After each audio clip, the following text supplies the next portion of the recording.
evening, buenas noches, and welcome to the second and final public hearing for the Superintendent's recommended FY 2027 operating budget. My name is Grace Rivera-Oben. I'm the President of the Board of Education, and we appreciate everyone's flexibility in moving to a virtual hearing. Now, some words in Spanish.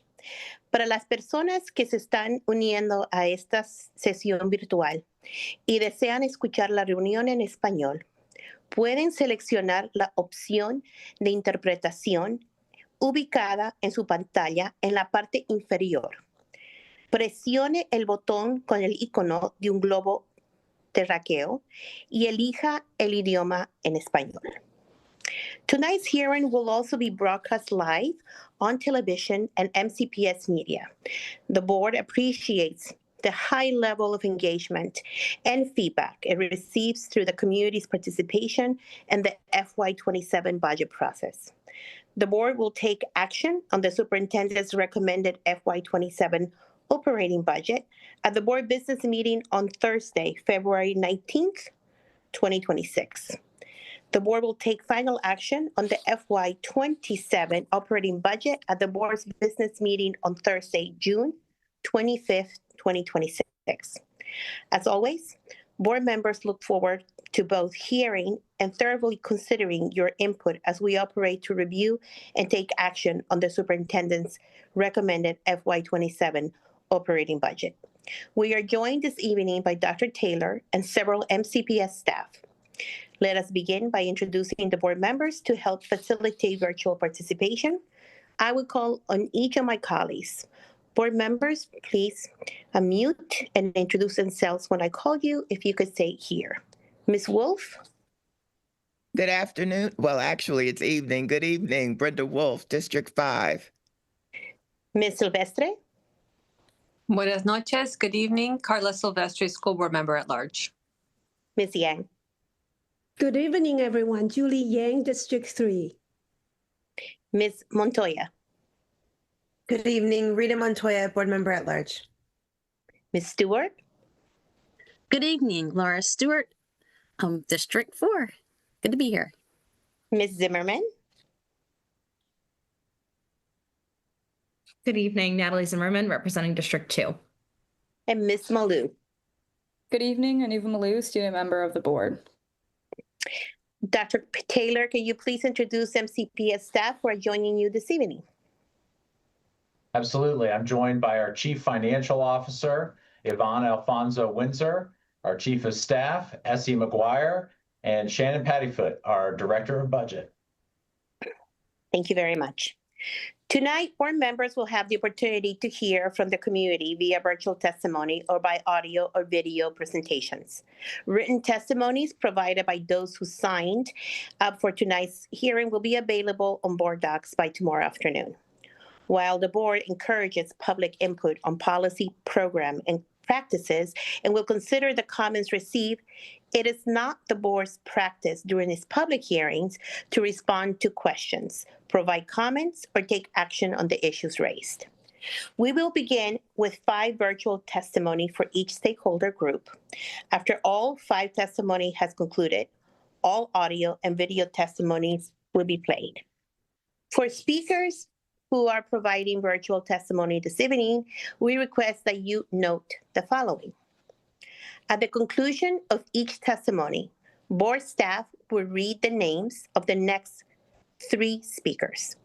Please listen carefully for your name during this roll call. Please ensure the name displayed in your Zoom meeting profile matches the name under which you are signed up. This will allow MCPS staff to easily and accurately identify you. When it is your turn to speak, your microphone will be turned on for you. A countdown clock will be visible during your testimony and may be pinned to your screen if helpful. Speakers are asked to turn their camera on while speaking. If you are splitting your allotted time with another individual, the first speaker should conclude their remarks by clearly transitioning to the next speaker. I will now ask board staff to assist in facilitating the process for those signed up to provide testimony for this evening. Thank you, President Rivera-Olvin. Would you have any additional comments regarding the end of testimony for when individuals are completed, when their time has completed, how we will transition? They will be, when your time is over, it's over and your microphone will be turned off. Is that what you mean, Tom? Yeah, and if there's additional information we're sharing, that can always be shared with the board via email, that contact information. Correct. It's always, yeah, you always Is on the have website. that. Yes, you always have that avenue to share more information with us. Absolutely. Thank you. Very good. So we'll begin with elected officials who will each have 5 minutes, followed by MCPS students who will each have 3 minutes. We will then move to association and organization representatives who will each have 5 minutes. First speaker will be Monique Ashton, followed by Jasmine Arias and Dorian Rogers. Good evening, President Grace Rivera-Olvin, Vice President Wolf, and members of the board. I'm Mayor Monique Ashton of the City of Rockville. Thank you for the opportunity to share Rockville's testimony. We appreciate the work the MCPS Superintendent and the board are doing to provide high-quality educational programs that support learning and personal growth for our children in the clusters serving Rockville students. We ask for your support for the following top priorities that benefit Rockville students in Richard Montgomery, Rockville, Wooten, Gaithersburg, Walter Johnson High School clusters. I will be reserving my remarks and not reading the full thing. We'd like you to please help us on supporting class size reductions. In the context of declining enrollment, we support the effort to decrease elementary class size by at least 1 student. We also ask that you look at middle and high school students that also deserve the benefits of class size reduction. We also would encourage the pausing of reductions in school staffing allocation until midsummer, when MCPS has a firm projection of what the total enrollment will be at the beginning of the school year. Implement updated staffing formulas that accurately allocate staffing according to actual needs to mitigate situations such as the Bide-Rustin Elementary School, which had its enrollment skyrocket to 800 students in recent years. We also support special education students and their teachers. We support increased funding recommended for the 153 special education resource teachers to be allocated in all elementary schools, learning centers, and special schools. We also support the Division of Specialized Support Services, and we're concerned about reductions in the division, particularly in the reduction of the autism unit, which has been reduced by half, we believe, and occupational physical therapy programs, deaf and hard of hearing, social emotional programs that have been impacted. Rockville teachers have shared that the high volume of need and the reduction of the pupil personnel will make it more difficult to support students and families with a high level of need. We also support English language learners. Please increase funding for staff who provide these services, especially in schools with high need and mobility rates. We also look at our school counselors, our social workers, wellness programs who need to support students with increased mental health needs. It will be helpful to reevaluate the allocation for schools, especially those with high levels of needs. The budget proposal ratio is 1 counselor for 700 students, and we need to do more to support Title I and focus schools. We support additional funding recommended for the 28 full-time positions for additional school-based security assistants by allocating 1 security assistant to every elementary school. We also see additional funding needed for middle and high schools, and Walter Johnson needs additional support as well. Our maintenance workers provide important services, and there are several schools within Rockville that are in buildings that are way overdue for renovation, such as Wooten High School, Twinbrook Elementary, and Meadow Hall. Maintenance staff are working hard to maintain those buildings. We ask for your support in prioritizing Twinbrook Elementary School, which is a Title I school with an 88% farms rate. There's significant needs for educational, social, and family services. In the past year, there have been more than 1,000 visits to the school's counselor, and there are higher needs for wraparound services. Rockville is pleased to partner to provide the part-time social worker to collaborate with the school counselor and community school liaison. We request that the county and MCPS collaborate to shift from part-time staff to full-time status to better meet the needs of the school and add a linkages to learning program for Twinbrook Elementary while maintaining the one at Maryville Elementary. We know there are significant needs that need to be addressed in FY27, and there is fiscal uncertainty at the county and state level. We are so thankful for the hard work that you're doing, and please let us know how we can be supportive for your advocacy and additional resources that you need from the county and state. Thank you. Thank you. Thank you. Next, we have Jasmine Arias, followed by Dorian Rogers, and then Christine Handy.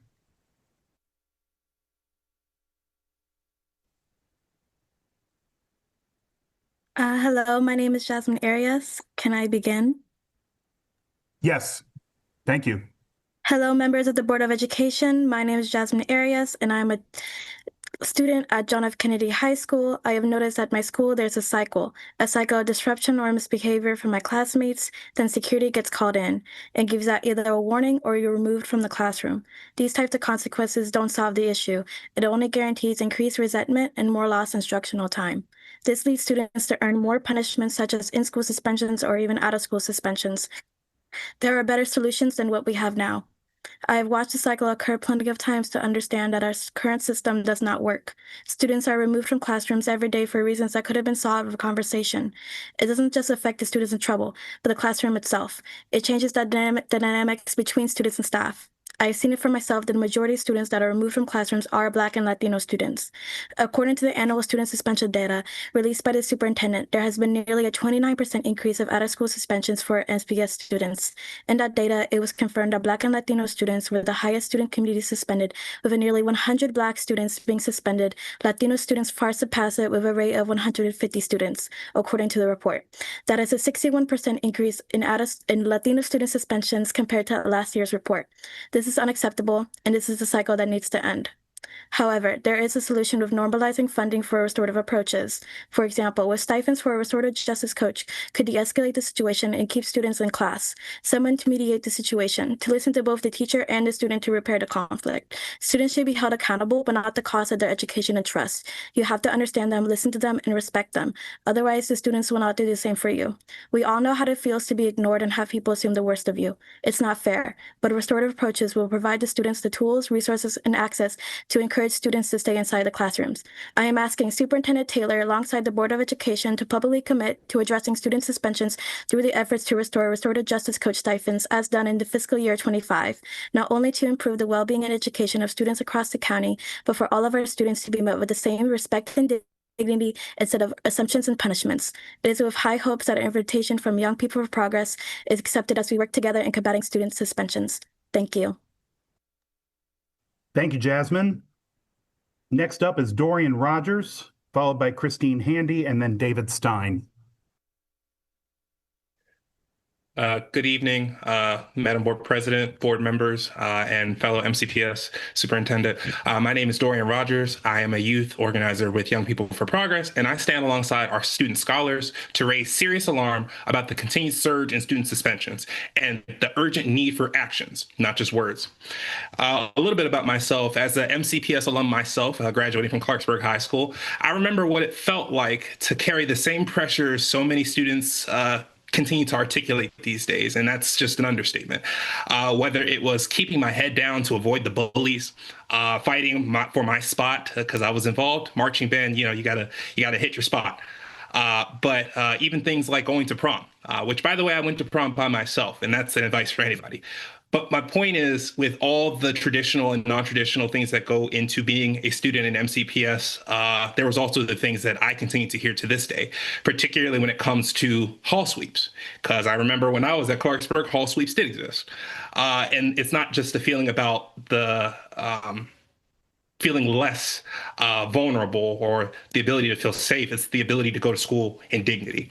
What I've come to realize, though, is my experiences as a student, as not only a former MCPS substitute teacher, and as an alum, seems to be the very stories that we hear from our current MCPS students. While MCPS continues to speak about equity and due process, our most intersectionally impacted scholars are still being met with the institutional suspensions instead of normalized structured support. For example, despite efforts to advance partnerships with MCPS, including establishing restorative approaches, stipends for not just our hardworking MCPS employees, the elimination of potential positions such as the learning professional specialist role in tying those efforts together across MCPS and working to normalize restorative practices across not just our district to combat the school to prison pipeline, but ensuring that we can continue to face inconsistency actual action-based solutions. Because with the inconsistent attempts to address student suspensions, we are seeing the continued consistent rise of student suspensions. Not just when we talk about Black and Brown students, but also when we talk about students enrolled in our special education and our students enrolled in farms, free and reduced meals. According to the annual student suspension data released every September 30th, MCPS experienced a 29% increase in out-of-school suspensions this year. This data confirms what our communities already know. Black and Latino students remain disproportionately impacted. While nearly 100 Black students were suspended through out-of-school suspension, we also had nearly 150 students of the Latino populations that were represented, representing almost 61% of the increases in those out-of-school suspensions. And again, when we talk about the intersectionality attached to this, we're also talking about students enrolled in farms. When we talk about students that are also enrolled in special education, which also experience jumps. And so these aren't just statistics. These are real students, real classrooms, real experiences, and most importantly, real futures. At a time when residents of Montgomery County are witnessing the weaponization of our democratic institutions, though the withholding of federal funds is real, that impacts our very children's ability to learn, to go to school and feel safe, to access meals, or even be able to move freely without fear of prosecution and persecution, it is no secret again, that money is something that we have to hold on to as taxpayers and, quite frankly, as fellow neighbors. But if we know anything about history, we know history will not simply ask about the budget. They will ask how Montgomery County rose above the call in ensuring we stop at nothing to combat student suspensions through its commitment to restorative justice across each part of MCPS. And so this is why we call upon not just Superintendent Taylor and our leaders of the Board of Education to publicly commit to addressing and reducing disproportionate suspensions impacting marginalized communities, secure meetings with the Board of Education so we as members of the community can work hand in hand with our elected officials to address this at the core root, ensure that disproportionately impacted and disciplined communities are meaningfully included when we talk about the annual Code of Conduct revisions, which again, still take money. Within the 2027 Code of Conduct revisions, add transparent and accountable pre- and post-suspension intervention processes. So what does that look like when we talk about it from a resource perspective? Recognizing we collect data, but then also recognizing that this is something that we have to coordinate across all of our schools. Publicly commit to restoring RA coach stipends to its 2025 fiscal levels, again, recognizing federal cuts and maintaining the learning professional specialist position in fiscal year 27's budget. Our students deserve more than discipline. They deserve dignity, care, and opportunity. Thank you. Thank you, Dorian. Next up, Christine Handy, followed by David Stein and Carlene Butt-Pruitt.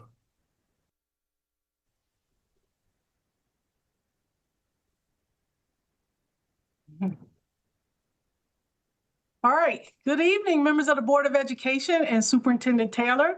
Thank you for the opportunity to provide testimony related to Dr. Taylor's recommended operating budget for FY27. As the president of MCAP, I represent more than 900 leaders who serve in administrative and supervisory positions in our schools, central services, business, and operations. I want to begin tonight with appreciation. We are grateful for the superintendent's proposed budget that honors negotiated salary agreements and recognizes the importance of investing in the people who serve our students and schools every day. Tonight, I want to speak in strong support of several critical leadership and student support positions that are included in the proposed budget and must remain. We strongly support the inclusion of a minimum of 4 assistant principals at every high school, and we urge you to keep this allocation intact. Every high school in this district serves 4 grade levels and offers core academic classes along with a range of electives and specialty programs. Every high school operates athletic programs, fine arts, band, chorus, theater, and extracurricular activities that extend well beyond the school day. Every high school manages state assessments, AP testing, SAT testing, which are all large-scale testing operations requiring extensive planning, coordination, and supervision, instructional leadership, and the list goes on. These responsibilities do not change based on school size. The operational and instructional demands of a high school are consistent across buildings. We also strongly support the inclusion of a 12-month assistant principal in every elementary school. Instructional leadership at the elementary level is more critical than ever. Foundational literacy, early math development, intervention systems, and social emotional supports begin here. This is a necessary leadership structure, not an added layer. We are also pleased to see special education resource teachers for our elementary schools included in the budget. This has been a long time coming. These educators provide direct support to students, coaching for teachers, and guidance on instructional and compliance practices. Their presence will strengthen inclusive instruction and ensure students receive the services they need. This investment reflects a clear commitment to our most vulnerable learners. Now, while we strongly support the items I have mentioned, I must also draw your attention to a significant concern in the budget: the proposed loss of one director in the Division of School Leadership and Improvement. Currently, we have 13 directors supervising 211 schools and principals and leading cross-functional team support. Even with 13 directors in a district our size, caseloads exceed research-based recommendations that principal supervisors are most effective when supporting 8 to 12 schools. In MCPS, directors can be found supervising 20 to 23 schools. The proposed regional impact is significant. Region 1 includes 42 schools, approximately 21 schools per director if clusters were divided equally, and they are not. Region 2 includes 29 schools, so that would be 14 to 16 per director. And Region 6 includes 37 schools, which would be 17 to 20 per director. And this does not even include 6 special schools and 3 early childhood centers with new principals entering the equation. This will be adding more to someone's caseload. And you already know that regions are not equal in size, needs, or complexity. Increasing caseloads further means directors become compliance monitors rather than instructional partners, which we need them to be. Nearby districts illustrate a more reasonable and sustainable model. Frederick County Public Schools, their supervisors of schools caseloads are between 10 to 13. Baltimore County Public Schools, they divide theirs by levels, so they average about 17 for elementary schools, 11 for high schools. Prince George's County, the average is 11. And our neighbors, Fairfax Public Schools, has 201 schools and 18 principal supervisors. Our proposed model could reach 23 schools for a director, well above both research guidance and regional practice. At a time when we are working to improve instructional outcomes and move every school to 4- and 5-star ratings, this is not the time to increase our principal supervision's caseload. In closing, we appreciate the strong leadership investments included in this budget and ask that you maintain the proposed 4 assistant principals in every high school, maintain the proposed assistant principal in every elementary school, maintain the proposed special education resource teachers in elementary schools, and restore the 13th director of schools position, and even consider adding a 14th director. Thank you for your time and for your commitment to our students and our staff.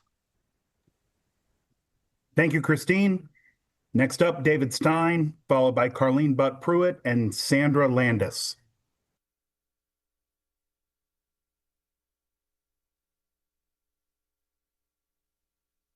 Good afternoon. Or I guess good evening. My name is David Stein, and I'm the proud president of the Montgomery County Education Association, the union representing 14,000 educators, including teachers and many other certificated employees who serve MCPS. This proposed operating budget for FY27 is not a beautiful budget, but it is not an ugly budget either. It is a basic budget for difficult economic times, times we know are coming next year, including potential losses in state and federal aid and difficult times we are already living through today. Tonight, I want to talk about what this budget would mean if implemented in its current form. There is plenty of good here, and there are also significant areas needing attention and vigilance. Like any educator, because we are internal optimists, I want to begin with the good. This budget takes an important step towards addressing longstanding deficits in special education by proposing 1 full-time resource special education teacher, a RITC, in each of our 153 elementary and special schools. This would be a meaningful and long overdue improvement. While every middle and high school should also have at least 1 full-time RITC, investing at the elementary level is especially critical. This is where educators identify students' needs early, provide targeted interventions, and ensure children can read, write, and do math at grade level. The support students receive in elementary school lay the foundation for success in middle school, high school, and beyond. Having a full-time resource teacher allows the special educators more time to do what they are hired to do, which is teach. This commitment is especially important in a time when we have seen the federal administration take a chainsaw to the U.S. Department of Ed and IDEA. In this context, this budget sends a powerful message that Montgomery County believes in the promise and the potential of every student, including students with disability. Second, this budget begins to address MCPS's persistently large class sizes by taking advantage of declining enrollment to reduce the student-to-educator ratio. Today, our classes are simply too large, and the impact is easy to understand. When a teacher has 25 students instead of 20, that's 5 fewer chances to check for understanding, 5 fewer opportunities to give individualized feedback, and 5 more students competing for attention. When class sizes are smaller, teachers can actually meet students where they are, intervene early, and prevent small gaps from becoming lifelong barriers. And whereas some other districts in Maryland are using declining enrollment as an opportunity to cut staff, this district is doing the opposite, and for that, we should all be proud. We are pleased that the district is implementing staffing standards instead of guidelines. A standard is binding. A guideline is just, well, it's a guideline. For years, MCPS has used staffing guidelines as recommendations, not mandates. The intent behind this change is laudable. Clear standards can bring consistency and accountability, but the details matter. And now, speaking as a statistician, discussing averages is always treacherous. I teach my students focusing on a center and ignoring the variation leads to very poor understanding. We can see this clearly in the discussion of class size. An average class size does not translate to that size in every classroom. We all need to be very vigilant as the details of these staffing standards are implemented across the district. Standards that include averages, yes, but also have enforceable maximums are crucial. Additionally, we support a tiered approach, replacing the existing binary distinction of Title I focus or not. But as we adopt that new framework, we need to make sure that the existing Title I and focus schools continue to get the resources that they need to address the particular needs of their communities. We're pleased to learn that the proposed elimination of 10 PPWs appears to have been tabled. We need to find a way to ensure that those positions are not perennially on the chopping block. PPWs are essential. They may be small in number, but their impact is enormous. Finally, our members have concerns about the elimination and reorganization of the supervisors in the special education and related services programs. It is crucial that any reorganization results in neither increased workloads on our educators nor reduced services for students who desperately need them. It is in lean time that our commitments to one another and to our students matter the most. It's easy to make and keep promises when times are good. It's much harder when resources are tight. This budget, we believe, reflects difficult choices and difficult times. It makes important investments, particularly in special ed and class size reduction. It honors our negotiated contracts, enabling us to recruit and retain the finest educators. And I caution all here that while passing a budget may begin and end with this board, the county council ultimately funds the budget, and we invite all to support our schools to join MCA members and myself. Thank you, David. Next up is Carleen Butt-Pruitt, followed by Sandra Landis, and then Diego Uruburu and Byron Johns. Good evening, honorable members of the Board of Education and Superintendent Taylor. My name is Carleen Butt-Pruitt. As the Executive Vice President of SEIU Local 500, I'm here on behalf of thousands of support professionals who make MCPS function every single day. I want to begin by acknowledging the support staff who worked tirelessly last week to keep the system functioning and those who performed the grueling work necessary to get our schools ready to fully open for students and staff. Thank you. The school system could not support students and staff without you. Superintendent Taylor, your partnership in working with us to begin eliminating no work, no pay days have shown us that you're listening and value our workforce. Thank you for taking this meaningful first step. It matters. However, we must be clear, this is a starting point and not the finish line. 10-month support professionals continue to lose pay for school closures that they do not control. For many SEIU Local 500 members, those lost wages mean making impossible choices between rent, food, or childcare. Board members, as you prepare to vote, we demand your full support. A vote for this budget must be a vote for the dignity of our workers. We expect this board to stand with us, not just today, but through an ongoing commitment to eliminate no work, no pay days entirely. MCPS should not balance its budget on the backs of our lowest paid workers. While we see progress there, we're seeing regression elsewhere. MCPS is quietly dismantling the support staff career ladder by cutting higher paying positions, particularly office chapter staff. This sends a dangerous message that experience is not valued and institutional knowledge is expendable. You expect more from schools while cutting the central support staff they depend on to succeed. The consequences are not theoretical. They are visible. Reductions in central office, specifically in HR, and the understaffing of ERSKI directly contributed to the payment failures we saw this year. SEIU Local 500 members went weeks without accurate paychecks. This caused economic turmoil. It's not just a technical glitch in new software. It was a staffing failure. Continuing to cut these positions and understaffing central office guarantees more errors, more hardship, and a total loss of trust. Finally, regarding the staffing allocations work group, we see an opportunity to improve this process, but we believe this work could benefit significantly from deeper collaboration. Currently, we're concerned that the models being proposed for the next 3 years will not fully capture the day-to-day reality of our schools each year. If we move forward without a plan to revisit these staffing allocations in future years, we risk inadvertently making staffing shortages in future budgets. We ask you to ensure that these numbers are revisited with meaningful input from the frontline staff who do the work. Support professionals are not optional.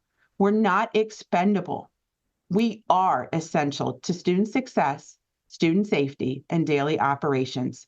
We urge this board to stop shifting the cost of budget decisions onto support professionals. It's time to invest in a stable, respected, and professional workforce. Thank you. Thank you, Carlene. Next up is Sandra Landis, followed by Diego Uruburu and Byron Johns, and then Caroline Chance.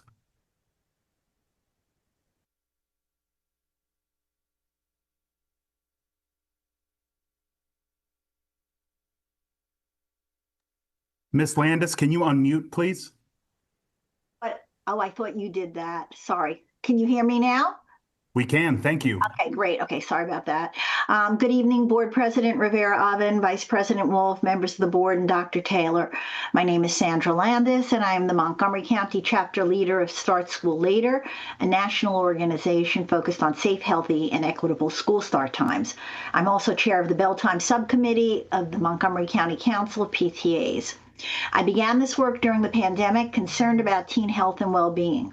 What I quickly learned is that MCPS never completed the work it began in 2015 to align secondary school times with long-standing medical guidance.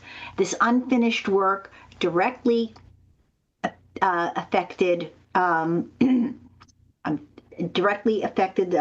connects to the superintendent's budget priorities: student well-being, equity, accountability, and strong return on investment. Over 30 years of research shows that when middle and high schools start no later than 8:30 a.m., nearly every major student outcome improves, including academic performance, attendance, graduation rates, mental health, and safety. For the 5th year in a row, I am not here asking for additional funding.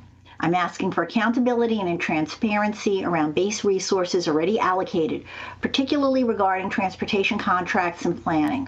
Despite multiple meetings with MCCPTA leadership, senior MCPS staff, and Start School Later, most recently this past fall, we still do not have answers to basic questions about whether recommended work has been completed, paused, or abandoned.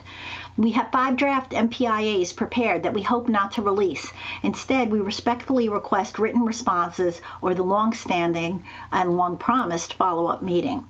I'm going to attach a list of specific contract-related questions to my testimony and ask that either a board member or Dr. Taylor serve as a point of contact for these critical transportation issues that affect boundaries, programs, and after-school activities, as well as daily operations.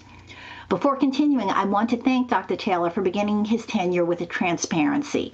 At a listening session back in September of 2024, I publicly requested release of a long-withheld study.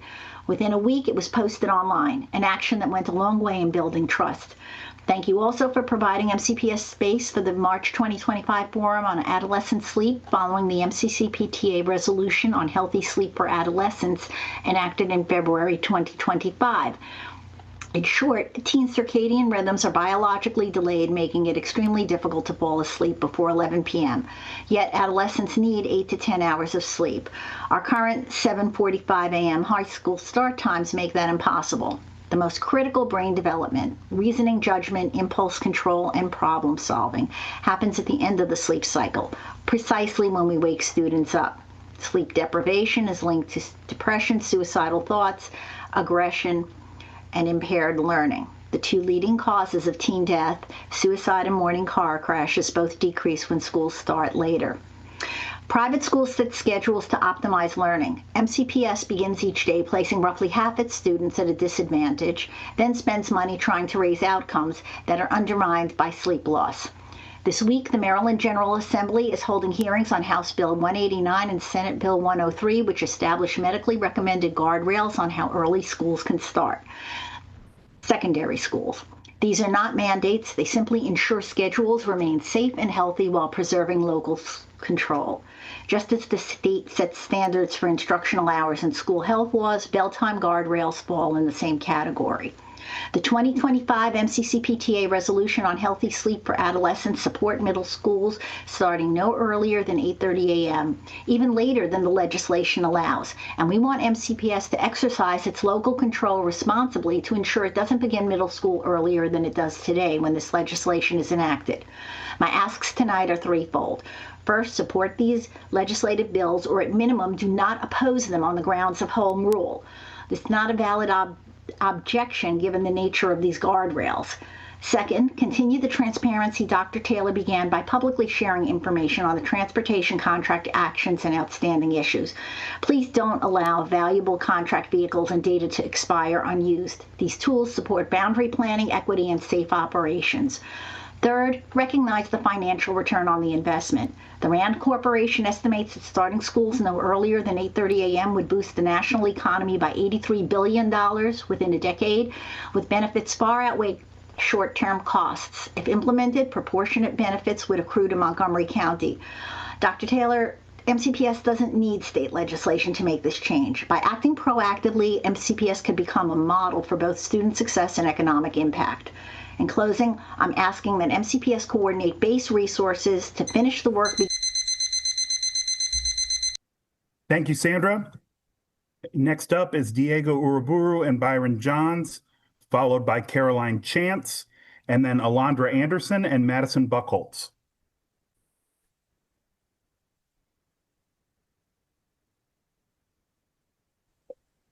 Okay, good evening, Dr. Taylor, President Rivera Oven, and our dear colleagues and friends on the Board of Education.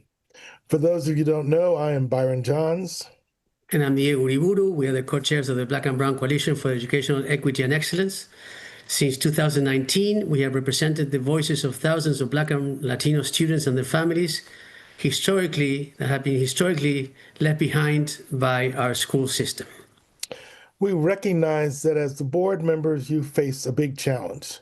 Despite the record high operating budget being proposed by MCPS, we know covering many important system needs is difficult, with most of the budget is already locked into existing staff and programs, and when the future budget panorama looks unfavorable, given current trends at the national, state, and local level. Yet, as you continue discussing school system priorities and listen to the many voices, we implore you to end this county's habit of missing the proverbial forest for the trees. In the big picture, there is one overarching problem we should be working together to solve, and that should be the central focus of this budget as well as the proposed programs and the boundary changes in the capital budget. Students from Black and Brown families comprise a majority of students in our system, and by and large continue to make up its greatest proportion of struggling students. Despite a very modest bump in overall 2025 NCAP reading and math scores last fall, our Black and Hispanic students on average continue to lag behind their white and Asian counterparts across grade levels by roughly 30 to 50 percentage points. To be clear, this shocking gap did not begin during the pandemic. It has persisted for decades despite the good intentions and hard work of many frontline educators and parents. We are leaving behind a generation of kids who will lack the foundational early literacy and math skills to pursue career paths of their choice and reach their full potential. MCPS is receiving an unprecedented amount of resources. So today, we're not asking for more. What we want the board to focus on is how the school system can use its existing resources on proven interventions and more innovative and impactful solutions to help address this fundamental challenge. Now, we aren't the math and reading experts who can suggest the best programs and products. We'll leave that up to Dr. Taylor and his staff. But we can speak as leaders who have been banging the drum for some time about MCPS needing to focus its energy and resources on improving Black and Brown students' early literacy and math progress, and as one key lever towards this goal, on more and better ways to encourage greater and more authentic parent and family engagement, especially from Black and Brown families. Other states, including Mississippi, Alabama, Louisiana, and Tennessee, as well as our neighbors in DC and other districts, have figured out ways to make measurable improvements in literacy and math for all students, and we can learn from them. So we asked the board today to find ways to make sure more regular and authentic parent and family engagement is closely tied to boosting teaching and learning for children. In particular, we believe the best ways to do this is to follow. The system should ensure full and rapid adoption and implementation of the new state-mandated early warning systems that require parent outreach and an intervention plan when their child is not performing at grade level in early literacy or math. Parents should receive test scores and other data about their child's performance that is understandable, actionable, and timely, and be consulted closely on the best path of intervention when there is still time to do something about it. In the past 25 years, we had more or less 7 superintendents. And there's been little to no change in academic performance and achievement for Black and Brown students. In fact, the achievement gap has worsened. There's been 2 constants. One is the drop in performance for Black and Brown students. And the other one is that MCPS has not meaningfully engaged Black and Brown parents or supported them so they can better help their sons and daughters. Each one of you will move heaven and earth to ensure that your children succeed, but making it very difficult for parents to understand how their children are doing academically. We're not providing them with the same opportunities to help their children. So we ask you again to please implement the early alert system. Thank you, Byron and Diego. Next up is Caroline Chance, followed by Alondra Anderson and Madison Buckholtz, and then Peter Gray. Good evening. My name is Caroline Chance. I'm a pupil personnel worker speaking on behalf of myself and my fellow pupil personnel workers, and I will limit my comments accordingly. Good evening, Dr. Taylor, President Rivera-Oven, and board members. I appreciate the thoughtfulness you put into making decisions regarding students of Montgomery County Public Schools. I recognize the enormous responsibility attached to making the best, most enduring decisions for our students, while our reputation as a school system remains.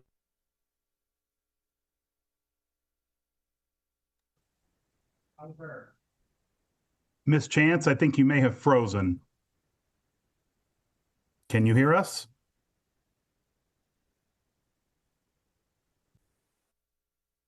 For students' rights to be met.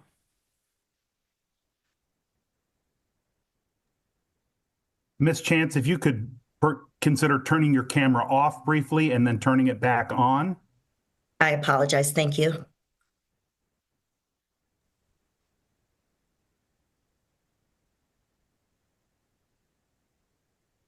Okay. Okay, please go ahead. Okay, I apologize. Thank you. Pupil personnel workers tirelessly pursue the students and families daily who struggle with the very basic to the most complex needs. You have heard of our advocacy for students' rights to be met. Some of you have even had the opportunity to work with us as we try to gather support and opportunities for children who sometimes seem as if they have no hope. You have been told of myriad responsibilities we have been charged with through COMAR. This evening, I want to bring your attention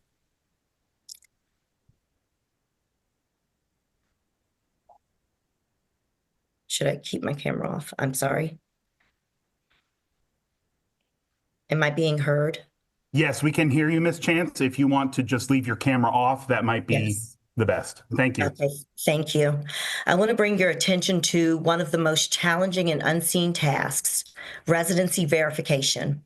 As mentioned, our reputation in the region causes people to flock to the county at great expense, but sometimes it causes families to make decisions that are against our policy that requires students to maintain a bona fide residency within Montgomery County.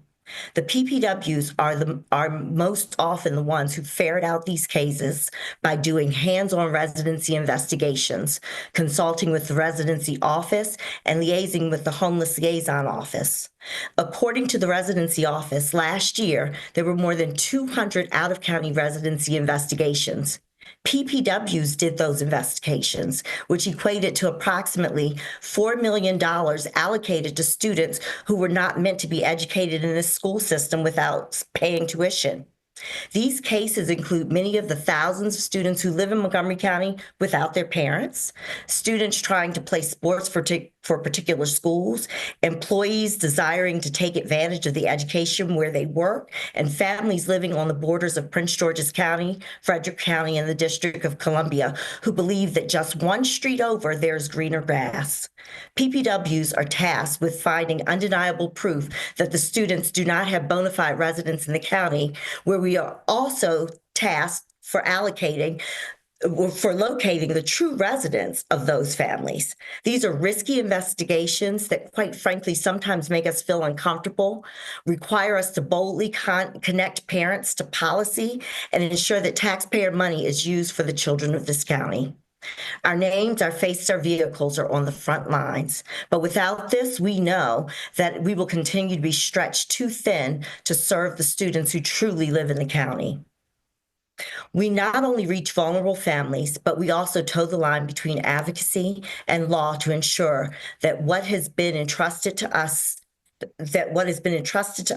to educate our children is used for our children. Thank you. Thank you, Caroline. Next up, Alondra Anderson and Madison Buckholtz, followed by Peter Gray, and then Dio Akinchai.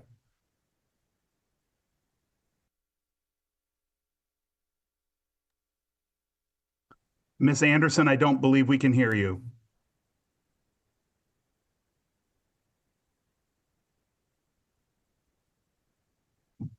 We still are not able to hear you. Can you hear me now? Oh, yeah. Okay. Sorry about that. I had to switch Yes. the microphone. Can you hear me? Yeah. All Yes, right. we can. Sorry about Thank you. that. I had to switch the microphone over. All right. Good evening, President Rivera Evan, Vice President Wolf, Board of Education members, and Superintendent Dr. Taylor. I'm Alondra Anderson. I am one of the co-presidents of Montgomery County School Psychologists Association. We would like to express our gratitude and support for maintaining the current number of school psychologists and central service positions in the 2026-2027 operating budget. As we shared with you all last year, the journey to the current allocation was made possible through collaborative, strategic, and data-based decision-making between MCPS leadership, the Department of Psychological Services, and the Montgomery County Education Association. With this strategic collaboration, we are closing the gaps in vacant positions in psychological services from 33 vacancies to 3.5 in 3 years. This is a huge success and a testament to the amazing work of our 134 MCPS school psychologists and central services staff do every day. We also would like to highlight some additional successes of our MCPS school psychologists and central services staff. As a department, we have recently been recognized as an emerging and excellence in school psychological services recognition program by the National Association of School Psychologists. This program recognizes school districts throughout the country that are working to implement the NAS model for comprehensive and integrated school psychological services, the NAS practice model. Speaking of our national organization and the comprehensive service delivery, NASP recommends 1 psychologist per 500 students. MCPS currently averages 1 to 1,167 students, which is approximately an 8% decrease from last year when we testified before the board. While our ratio is narrowing, it remains far away from the national recommended ratio. MCPS school psychologists strive each day to provide our students, families, and the Montgomery County community with high-quality psychological services, including at times supporting schools with more than 2,000 students and conducting up to 100 psychological evaluations each year, along with other direct student services. We hope that as new buildings are open within our community, our nationally recommended ratios will be considered. The consideration of this adequate nationally recommended ratio supports school psychologists in providing a broad range of psychological services to all students. I'm turning over to Madison. Hi, I'm Madison Buckholtz. I'm co-president of MCSPA with Alondra. In terms of service delivery, MCSPA collaborates with the Department of Psychological Services to raise awareness about mental health within our community through our annual Mental Health Awareness Fair. We welcomed approximately 300 students and families this year, and we've been able to execute this outstanding opportunity since 2017. We strive to destigmatize mental health while also raising awareness about the field of school psychology. As a brief overview, school psychologists are highly trained, uniquely qualified professionals who support children, youth, families, and schools through the identification of appropriate evidence-based education, mental and behavioral health services. We implement data-driven and culturally responsive professional practices and deliver a continuum of services for children. As an example, over the past 2 academic years, school psychologists throughout the county have supported schools with the implementation of a standardized screening process to identify students who may need behavioral health services. In addition to mental health screening, school psychologists provide comprehensive mental health assessment, crisis response, and consultation services that directly support student learning, safety, and well-being.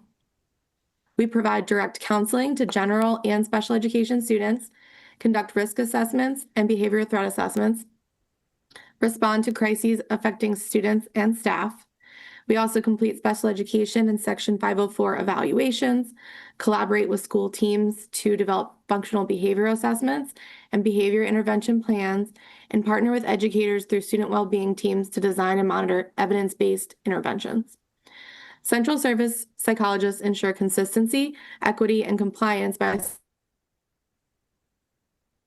this response across schools. As our 2-year term as MCSPA co-presidents draws to a close at the end of the school year, we would be remiss in not sharing our gratitude to our 134 school psychologists and central services staff for all the work that you do each day. We also want to thank the board for recognizing the work that we do, including the school psychologist position maintenance and recognizing the school psychologists during our 2025 National School Psychology Week. With your continued support and maintenance of our current resources, we will continue to do the vital work of school psychologists to help our students enhance their learning, behavior, and mental health, and advocate for equitable access to these services. We close with our deepest gratitude and optimism for continued collaboration to help students thrive in school, at home, in the community, and throughout their lives. Thank you. Thank you, Alondra and Madison. Next up, we will have Peter Gray, followed by Dio Akinshai, and then a brief period for board member questions.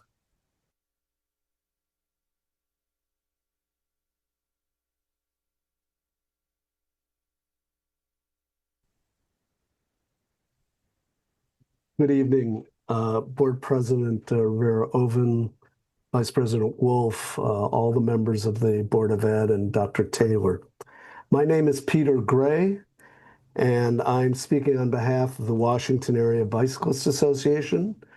WABA is a nonprofit organization with 1,000 members and several thousands of supporters in Montgomery County. We empower people to ride bikes, build connections, and transform places. We envision a just and sustainable transportation system where walking, biking, and accessing transit are the best ways to get around. Summer Lynn and James Anderson are only the most recent MCPS students who have been killed in crashes involving motor vehicles in Montgomery County. Presumably, the county's Department of Transportation and MCPS are working on the creation of safe routes to schools plans for all 211 public schools in Montgomery County. The latest information shows that such plans for only 89 of those 211 schools exist.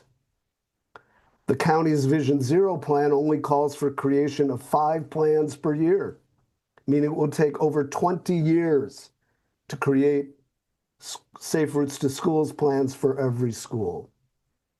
This slow pace is totally unacceptable. While WABA applauds the addition for the first time in the MCPS operating budget for FY27 of a full-time employee to coordinate safe routes to school plans with the county, the addition of just a single FTE towards this effort seems like the proverbial drop in the bucket, especially for work that will save the lives of school children. MCPS and the county need to do much more in creating safe routes to every school, particularly focusing on children who walk, bike, and roll to get to class. Moreover, current traffic patterns at most, if not all schools today, show a patent disregard for any student who does not arrive by motor vehicle. The school bus and parent drop-off and pickup arrangements seem somewhat well thought out. But for any student who is walking or biking to school, there's little or no thought as to how those students can arrive safely at their school front door. There must be a shift in thinking on this issue by school staff and administrators, including some principals who prohibit the placement of bike racks near the entrance to their school. Innovation is good. Walking school buses, bike buses, and school bicycle programs, as well as school administration, school community advocacy for new sidewalks, intersection improvements, lower speed limits, protected bike lanes, and traffic enforcement near schools are needed. We should be enabling students to walk, bike, and roll to schools in a safe manner. In addition, WABA calls on MCPS to institute a Learn to Bike component in the physical education program in every elementary school. Such has been done in Washington, D.C. for many years in order to improve equitable access to bike education. Thank you. Thank you, Peter. Next up is Dio Akenscheid. That will be followed by board member questions. The first speaker after board member questions will be Bridget Howe.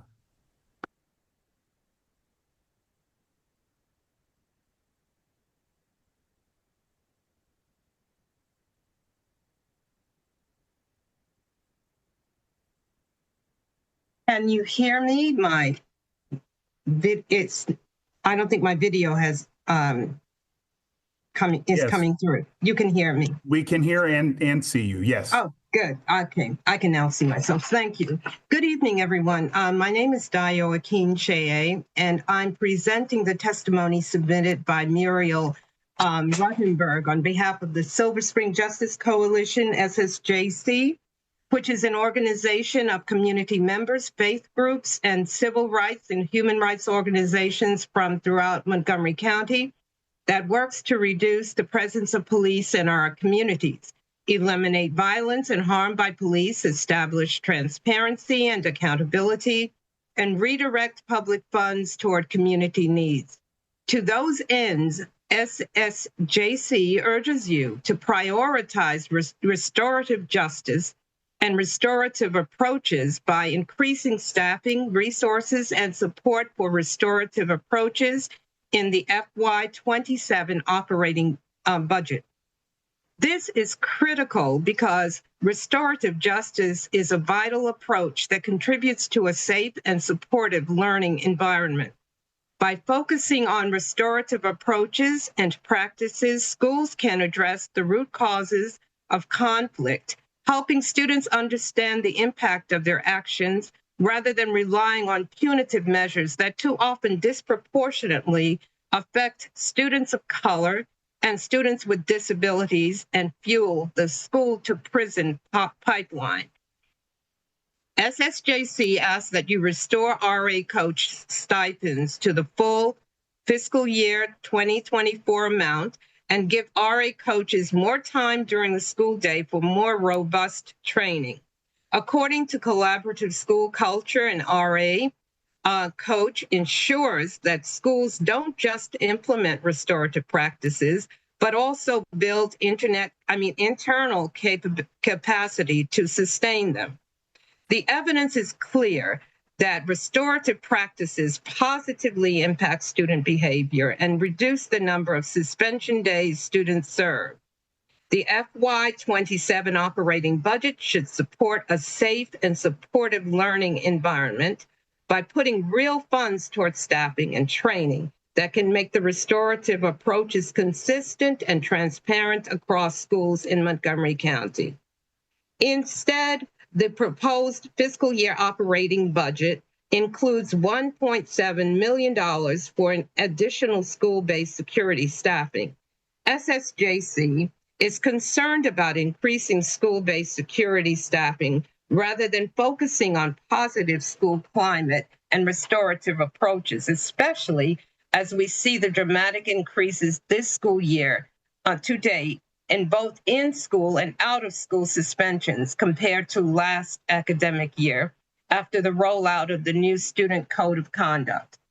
These suspensions disproportionately affect students of color, multilingual students, and students with disabilities. We urge you to make restorative approaches a priority in the fiscal year 27 school operating budget. Let's genuinely invest in practices that build equity, foster better communication, and create safer, more inclusive schools for all students. Thank you.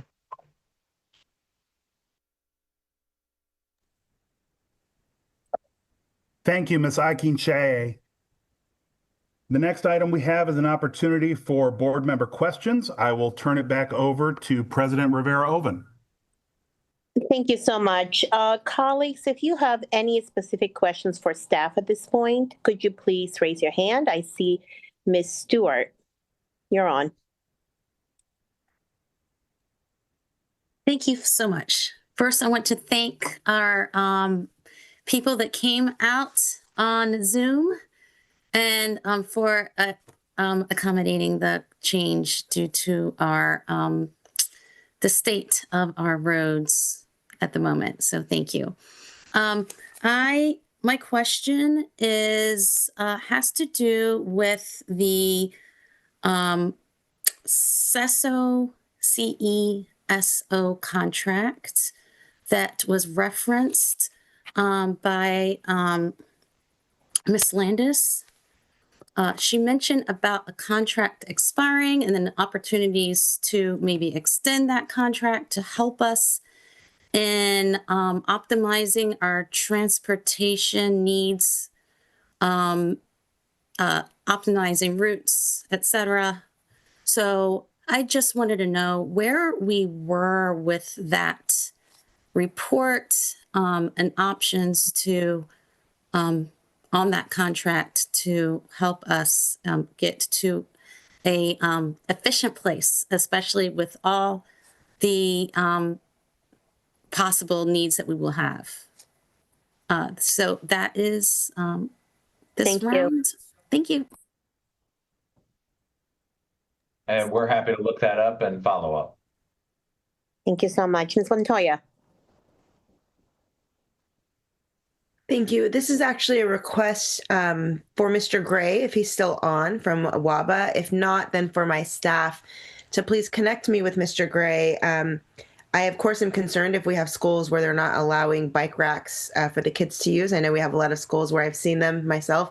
So I want to make sure that all of our schools have that. So if there's a list of schools, then I, of course, would like that to be brought to my attention so that I can help facilitate that. So if Mr. Gray, if you could please follow up with me with that list, that would be fantastic. Thank you. Ms. Yang. Thank you so much. Thank you, everyone, for sharing your testimony with us. And I would like to get an understanding with the Safe Route to School that like have a list of what school that we have. This can be a follow-up. We have developed a plan and what school is in the process, and a timeline projections that we have in terms of meeting this plan. Thank you. So really quick, our objective by adding a position into the budget was to accelerate faster than the project, the Vision Zero timeline of 5 schools per year. We think that that's too slow as well. So we agree and are trying to move that along much faster as part of this budget request. Right. So I will appreciate having the list of schools so I have an understanding. Thank you so much. Ms. Zimmerman. Thank you. I was wondering if staff could direct us a little bit further, because we've heard some about restorative justice so far this evening. If you could direct us to where we can find some more information on line items on restorative justice, and especially when it comes to the restorative justice stipend. Well, absolutely. We'll follow up with the specific lines, but we do have restorative justice stipends. That hasn't gone away. That is a part of what we do, and it is actually a requirement in our code of conduct that administrators use restorative justice, and in prior years that was not a requirement. So we're anxiously happy to fill in some of the blanks with that and add to the board's knowledge on that. Thank you. Ms. Silvestre? Yes, thank you. Along those same lines, when you do the follow-up for restorative justice, if you could send us the last time that we had a presentation, kind of the latest update on where we were with restorative justice. I know there's been a lot of investments and evaluations even of what we need to do next. Appreciate that. I think it was Mr. Rogers from Young People for Progress asked the board to be willing to meet with them. Always willing to meet. Just send an email to my board email address. And then also with Ms. Landis, she requested, she mentioned a couple items that she was waiting to hear back from the system. So I appreciate staff following up with her to provide her what we are able to provide at this time. Thank you. Thank you. Now, Ms. Stewart, do you have another question? Did you forget to put your little hand down? One more question. Back on some of that testimony about restorative justice, we are starting to see the numbers come in since our revision to our code of conduct and increasing suspicion data.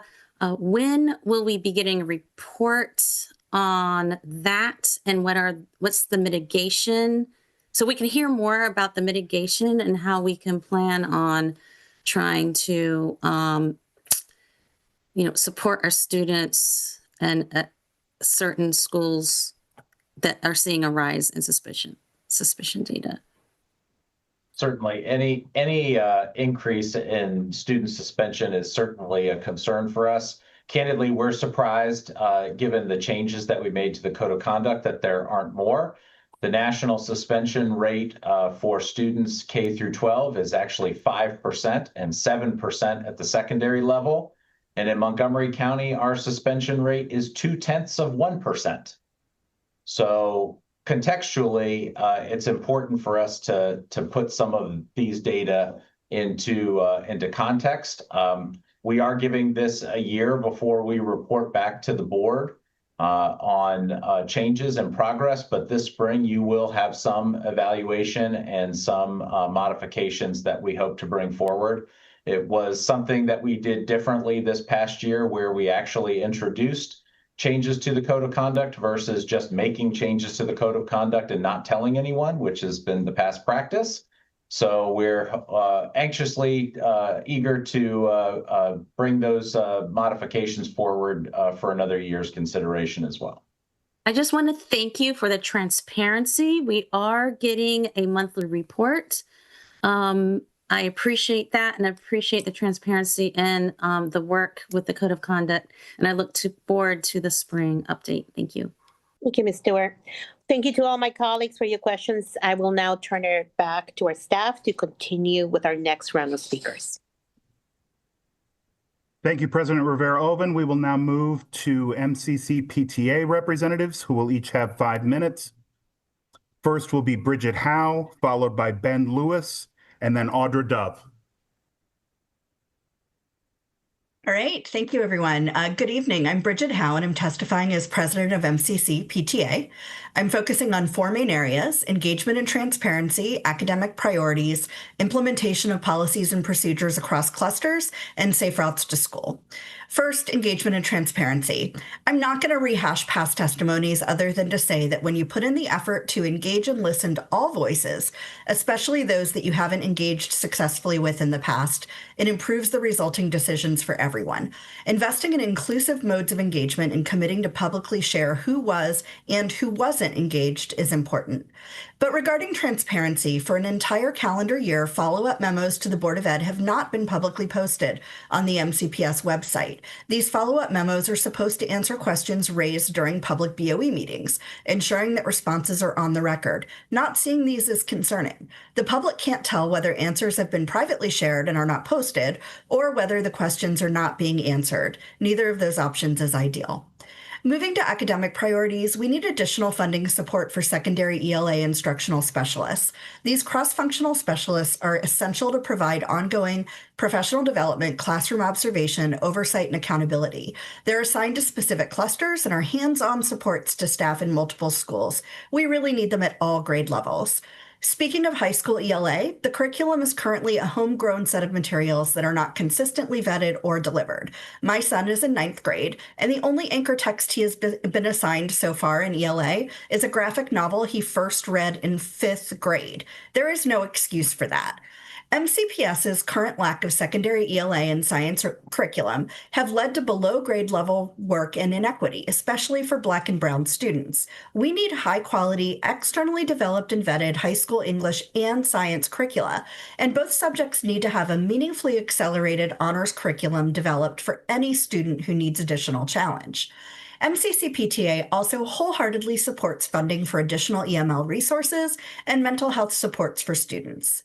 My next section has a bit of a contradictory premise. First, we need more consistency across schools when it comes to things like course offerings, curriculum, extracurriculars, and adherence to policies like the Code of Conduct and Attendance.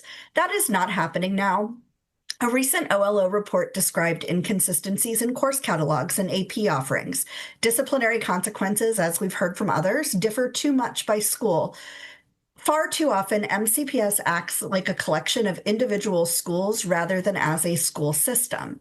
But here's the contradiction. There are absolutely times when the system needs to recognize that an individual school or community may have unique needs. An example of when surgical precision may be needed is in security staff allocations. For example, a school like Walter Johnson, which is overcrowded, has open lunch, and is located near shopping centers, may have different security needs than another high school.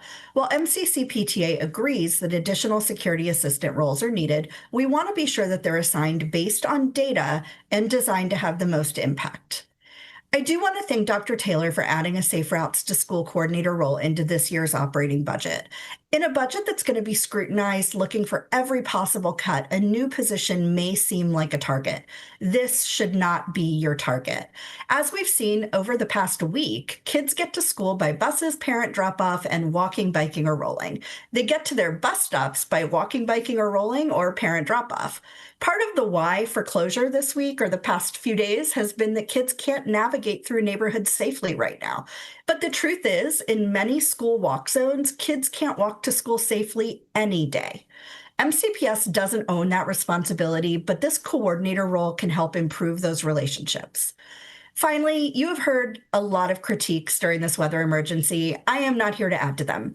I am here to thank you for clear communication and early decision making. It was refreshing to know that when we would hear a decision and then it happened. I also want to applaud our building services, transportation, and food and nutrition services teams for going above and beyond. You all did a great job to clear sidewalks, make sure buses will run tomorrow, and ensure that kids had access to food during an extended closure. PTA's mission is to make every child's potential a reality. We want to help MCPS make that happen for the 160,000 kids in MCPS. Thank you. Thank you, Bridget. Next up is Ben Lewis, followed by Audra Dove, and then Henrio St. Gerard. Do we have Mr. Lewis?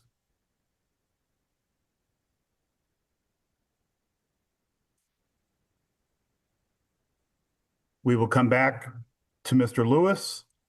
Next up will be Audra Dove, followed by Henrio St. Gerard, and then Sue Ann Roberts. Okay, this is Audra Dove. For the integrity of my Wi-Fi, I'm going to stay off of video.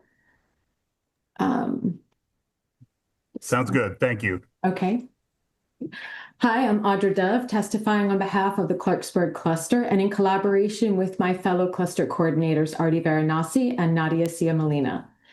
Dr. Taylor is right. Our investments must translate into results, but those investments must also be shepherded with something we don't currently have, a robust infrastructure and system processes that provide frequent and accurate monitoring, evaluation, and support to ensure curriculum, interventions, enrichment, accommodations, and resources are being delivered as intended.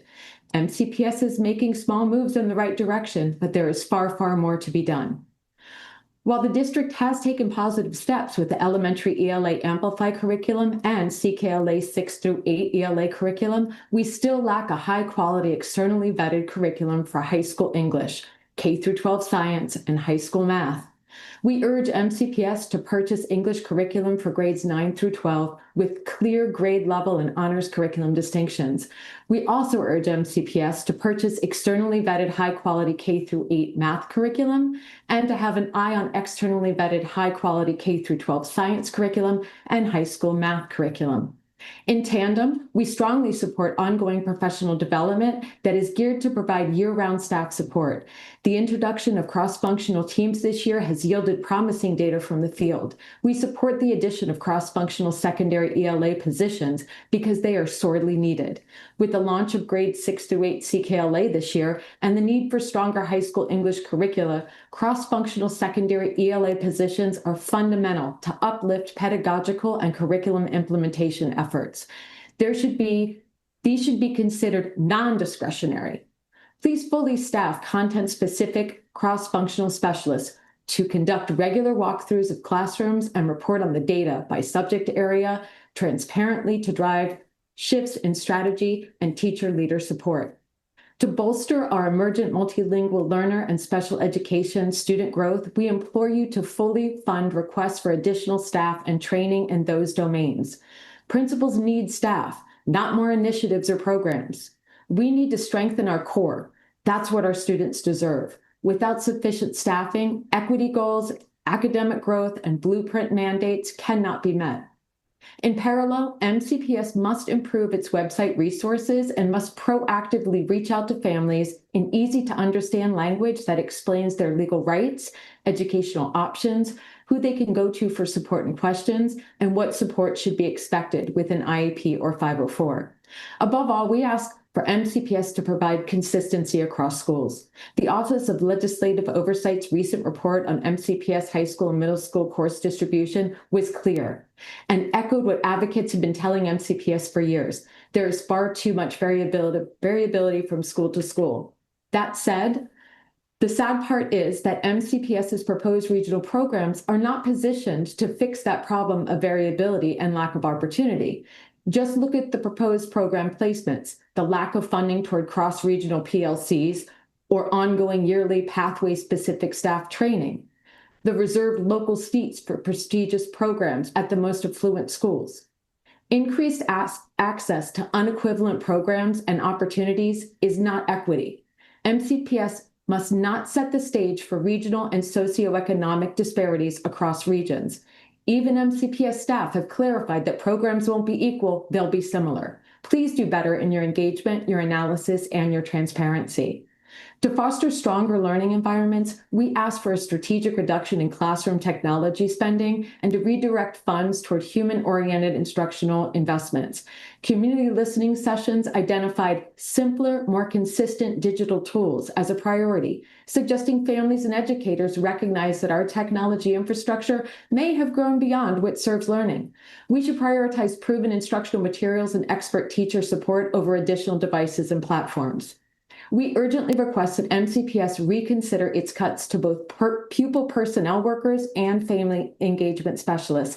These functions are critical to support our most vulnerable students in times of great need. Their connection, compassion, and often life-changing support they provide cannot be overstated.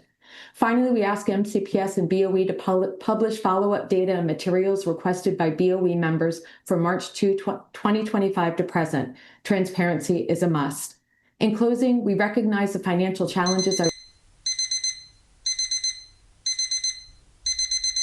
Thank you, Audra. Next up is Andrea St. Gerard, followed by Sue Ann Roberts, and then board member questions. Thank you. My name is Andrea St. Gerard, and I serve as Sherwood Cluster Coordinator with Chelsea Hughes. Thank you for the opportunity to speak on the FY27 operating budget. Many of my remarks tonight are not new. I've raised the same concerns for years across multiple forums, including prior testimony and meetings with MCPS leadership.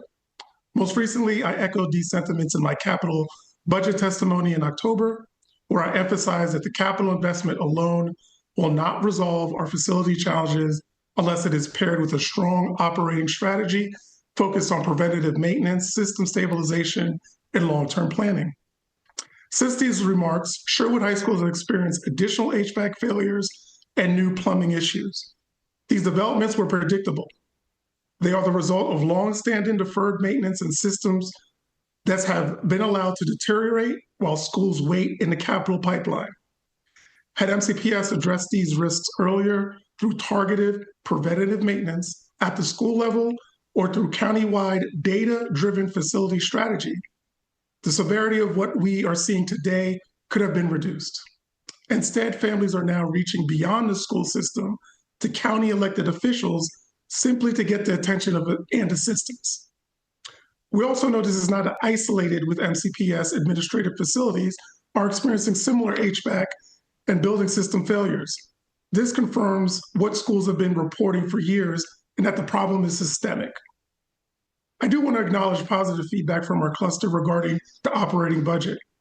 We appreciate the focus on class size reductions and the addition of special education resource teachers at the elementary school. These are meaningful investments that will directly benefit students and support instruction. These and other academic investments cannot succeed if physical conditions at our schools continue to undermine teaching and learning. A careful review of the 27 operating budget shows that while there is modest increases tied to facilities, this money primarily covers utility, inflation, and staffing for new buildings. There's no meaningful increase in HVAC or broader building maintenance funding, no expansion of contractor support, and no preventative maintenance strategy aligned to scale the urgency of failures occurring across the county. In short, the operating budget does not match the reality schools are living with every day. The budget continues to fund a respond and repair model rather than a preventative, life cycle-based approach. There is also no clear strategy to stabilize systems in schools awaiting capital replacement, which leaves schools like Sherwood exposed for years. For schools not yet in the replacement pipeline, the risk is even greater. For a facility perspective, this operating budget is designed to manage failure, not prevent it. The real consequences, HVAC and plumbing failures, disrupt instruction, create health concerns, increase anxiety for students and staff, and erode trust with families. We cannot expect students to focus on learning while they are worried about air quality, extreme temperatures, water issues, or whether the school may close due to infrastructure failure. I urge the MCPS to treat preventative maintenance as a strategic priority. This means investing in expanding contractor support and using data to drive decisions. MCPS should be analyzing recurring work orders, common failure points, system age, and material needs to prioritize resources proactively rather than reacting to crisis. Finally, I want to raise an operational issue that connects directly to facility readiness. The recent snow-related school closures and the uneven readiness of schools across the county highlight the need for MCPS to explore cluster-based and eventually regional-based school closure decisions rather than defaulting to countywide closures.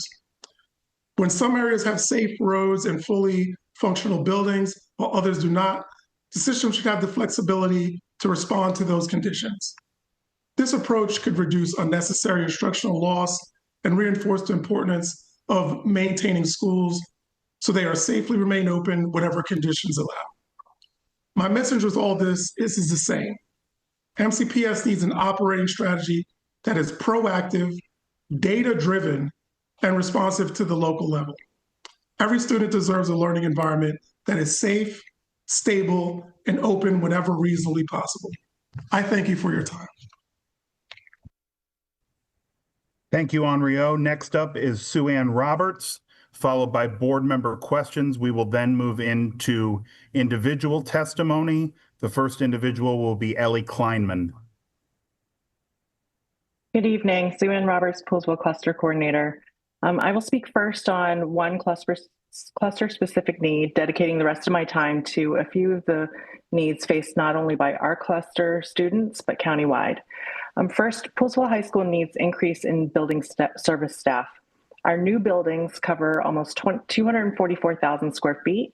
However, building services staffed like a middle school and overly strained compared to other small MCPS high schools. For example, Damascus High School's team included 10 workers and 2 managers, compared to PHS's 7 workers and 2 managers as of last spring. Though smaller, PHS operates the same level of programming, including 2 gyms, auditorium, stadium, greenhouse, and a full range of student activities as well as evening activities 5 nights a week.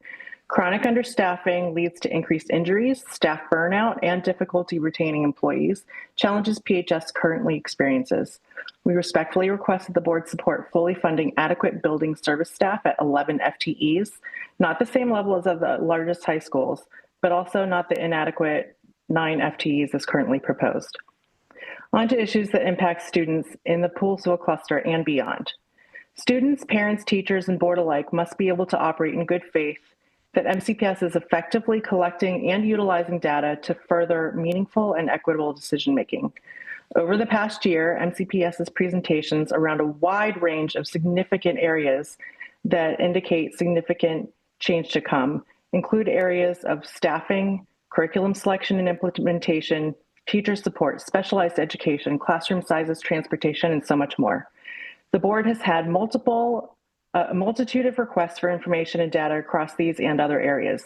These requests reflect questions also held by members of our community, students and parents. Transparency is imperative for effective community engagement and decision-making. We respectfully request that the board ask MCPS to resume posting presentations, data, and other information to the memorandum section of the board's website, which has not been done since February 2025. On the topic of data, one cannot engage in data-driven decision-making where data is not adequately collected or ignored. One important and timely area, cross-functional instructional specialist support is dedicated to elementary ELA, but withheld in secondary ELA. Not only are secondary students missing out from the benefits of the support, but so are teachers, MCPS, and the Board of Ed. These specialists play a pivotal role in professional development and curriculum oversight, as well as the timely data collection and feedback from classroom observations. Another important and timely area is math. MSD's significant changes to standards at the same time that MCPS has embarked on adopting new math materials converge in a much needed subject of focus. Use of externally created and vetted materials aligned with MSD MSDE changes, emphasizing real-world applications to further college and career readiness would benefit both MCPS students and teachers across K-12. We request the board ensure integrity in critical academic areas for all students by asking MCPS to select and purchase externally vetted high school ELA curriculum and K-12 math curricular materials. We also request that the board fund secondary ELA cross-functional specialists. Finally, it is imperative that our students and parents are able to understand their legal rights and educational options, especially given recent and ongoing federal level changes that directly impact protections and supports in public education. This is particularly true for students with an IEP or 504 and EML students. Despite intentioned efforts by MCPS, its website has lacked clear, easy to understand language, leaving families less able to understand what to expect from a 504 IEP, what supports to expect as an EML student, thereby reducing their ability to effectively engage in advocacy for their education needs. Also, MCPS has not been able to fully support special education learners or EML students in the past due to lack of specifically allocated support staff. We respectfully request that the board fully fund increase in support staff for special education and for EML students, and fully fund necessary family engagement specialists as determined through a data-driven understanding of potential overlaps with pupil personnel workers. We also request that the Board of Ed ask MCPS to actively seek more meaningful understanding of and delivery of effective communications with these families, starting with their website. Thank you for your mindful consideration and continued advocacy, especially during these times. Thank you, Sue Ann. Next item on the agenda is an opportunity for board member questions. Before we move to that, just circling back to see if we have Ben Lewis.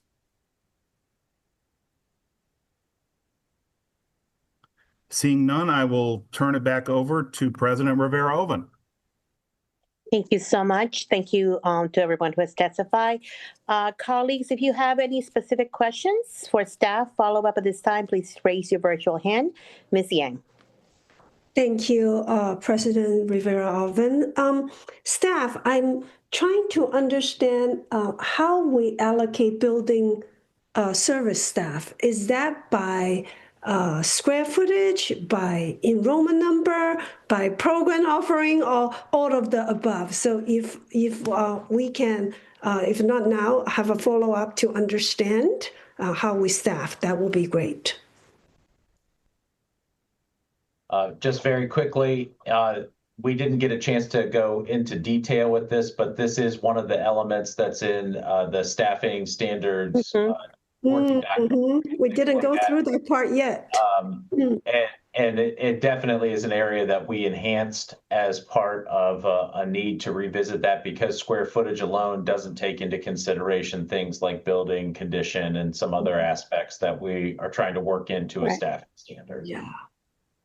Okay, thank you. Ms. Stewart. Along those lines, can I have, or maybe you can explain now, exactly the kind of stuff we have for HVAC maintenance. So we have, staff in each building that tries to keep our systems going. And then we have outside staff. Now we also have this team, the new team that we funded last year. And so because I know we're trying to increase our resources in taking care of HVAC systems. Could we just kind of have a detailed list of how we're doing that? So very quickly, we'll follow up with specific numbers of how many positions are allocated. I will say that one of the challenges that we face is paying a market wage to attract and retain qualified personnel in the trades. HVAC, carpentry, you name it, across the board, plumbing, electric, and making sure that we have a fully staffed facilities maintenance team is probably one of our bigger challenges on the facility maintenance side. We do have personnel that just are responsible for HVAC work, but again, it is an area that needs staffing. So we'll get you some concrete numbers of how many positions we have allocated and how many we have that are filled as well, so that you can have that. Okay, that's great. And my last question, and then we can move on, is actually, I don't know if this should go to where it should go, but I just want to say it publicly that I am looking forward to having our the answers to our questions posted somewhere for the public. And so I will be looking into that, and I would like to say that I would like to see that happen, that we restore the public memos. Would staff like to respond?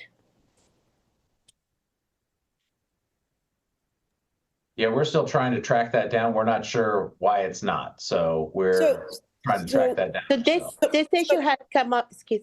This issue had come up before, and Yes. in prior testimony, I believe, starting in the last budget that we had, and I thought they were being loaded up. So I don't know what happened recently. Honestly, I have not checked, but if we could check on that, that would be great. Thank you. Ms. Montoya. Thank you. I just wanted to join in that request. I know I've requested that several times, both here with Board of Education staff. If questions are asked in a public meeting, then the answer needs to be provided as if it was provided in that meeting. Simply not having the information at that time, I don't believe precludes us from that same responsibility. So I do want to make sure that the public is receiving that information, even if it has to come after the meeting. Thank you. Okay, point well taken, Ms. Silvestre. Ditto to what just been shared, but did want to tell the public that for our budget work sessions, we have gone through the follow-up items that we have asked at the next work session, which I think is really great too. So for us, that we're getting our answers in the following work session. So for at least for the budget work sessions, that's how we've been handling the follow-ups. But also look forward to getting the follow-ups posted somewhere for regular board meetings. Thank you. Thank you. And with that, I don't see any other. Give me a second. I don't see any more hands raised. Thank you, colleagues, for all that. I will now ask the board staff to continue with our next round of speakers. We will now move to testimony from individuals who will each have 3 minutes. Next up is Ellie Kleinman, followed by Nicole Mayer and Matthew Hladek. Can you hear me? We can. Yes, okay. Good evening, Dr. Taylor and members of the Board of Education. My name is Ellie Kleinman, and I'm a school counselor at New Hampshire Estates Elementary School in Silver Spring, typically MCPS's highest farms rate elementary school. To my knowledge, New Hampshire Estates is currently the only elementary school in MCPS that meets the American School Counseling Association's recommended ratio of 1 counselor to 250 students. We received our second full-time counselor allocation in 2024 after it was recognized that approximately 115 Head Start and pre-K students we support had not been included in staffing calculations. We are extremely grateful for these 2 positions. They have made a critical difference in our ability to respond to student mental health needs. We serve a large immigrant community. Many of our students live in poverty and have suffered from trauma coming across the border. With adequate staffing, we are better able to handle crisis response and support our growing number of students whose families have been impacted by recent immigration and customs enforcement actions and the fear, instability, and significant emotional stress that this has created, both for students and also for the entire community. We're also able to work more proactively with students rather than reacting only when needs escalate. We support efforts to reduce chronic absenteeism, manage 504 plan caseloads, provide services to students with IEPs, facilitate counseling groups and individual counseling, and deliver classroom guidance lessons. We also support our Buzz Buddies mentoring program and serve as essential members of the student well-being team. And this is just a snapshot of what adequate counselor staffing makes possible. Tonight, I urge you to make achieving the ASCA 1:250 counselor ratio a true district-wide priority. As Dr. Jennifer Jones recently shared, half of MCPS's 137 elementary schools still have only one full-time counselor. That means thousands of students are not receiving the level of support that best practice standards recommend. I ask that you begin increasing counselor allocations this year and commit to a long-term plan so that by 2031, every elementary school meets the ASCA recommended 1:250 counselor ratio. I also urge you to preserve existing counselor positions as we work toward our ultimate goal. Finally, please protect pupil personnel worker positions. These professionals are vital members of student well-being teams, and without them, our ability to address attendance challenges and student homelessness will be significantly weakened. Thank you for your time and for your commitment to MCPS students. Thank you, Ellie. Next up is Nicole Mayer, followed by Matthew Hladek and Karen McKiernan. Good evening. My name is Nicole Mayer. I am the parent of one fourth grader who's awesome, who testified before you guys in person about 2 weeks ago, and a rising kindergartner who will hopefully start at Arcola in July, pending board approval. I'm here to talk to you about the innovative school year and why it's important to our community and just honestly, MCPS at large. We're looking for y'all to do the same that we do at Arcola. Be respectful, be responsible, and be safe. Respectful, meaning that you guys approved a calendar. You were responsible in that. You were safe in doing that, but then you guys pulled the wool out from under our feet 5 days after and said, oh, sorry, we can't fund this. Please review that as a parent. 713 days ago, because I actually counted, I spoke to several of you on this board and asked that you really look at Arcola and review it and see, hey, are we making the right choice for this particular school? Lots of things have changed since then, here and there. I want to remind you, students with less quite often get less. Arcola, that is never the case. Please remember that. Arcola ISY matters. It matters not only to our students, it matters to our staff, it matters to our community. It matters to the kids that show up to testify. And I will like to remind you that we are virtual tonight and so many people wanted to show up. So while we don't have a community there in person, we have a virtual community here. It matters. You matter. Your decisions matter. And I would like to speak up for those who don't have voices. And 713 days later, here I am again saying, please consider your choices. Please speak up for those that don't have the voices to speak up for. And Arcola ISY matters. Please keep it in your budget. Please keep this on your forefront.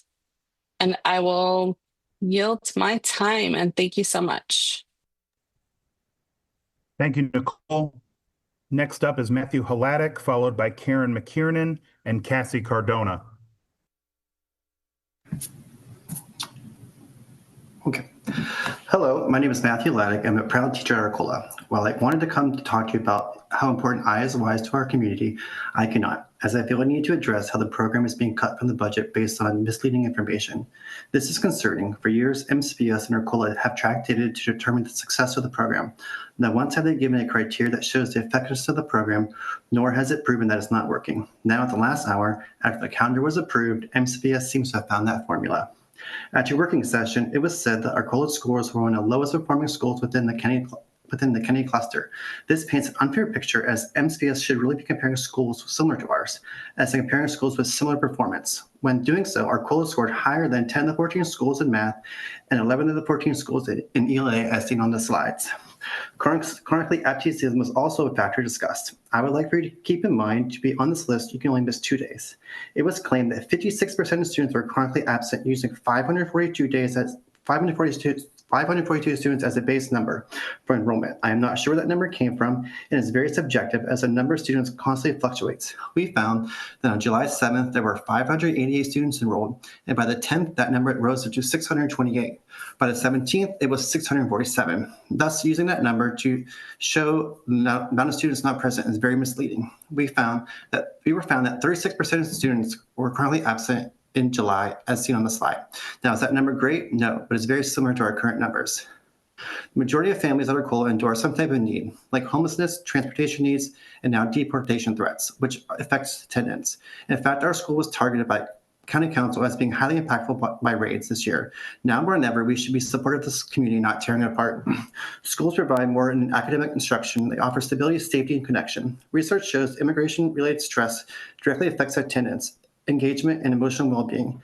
Maintaining ISY through the summer ensures our commitment to keeping children connected to supportive school community. Madam President, you said this is not working. I asked under what framework can you make that judgment? We deserve the respect of a plan that shows criteria for success, just not cherry-pick data.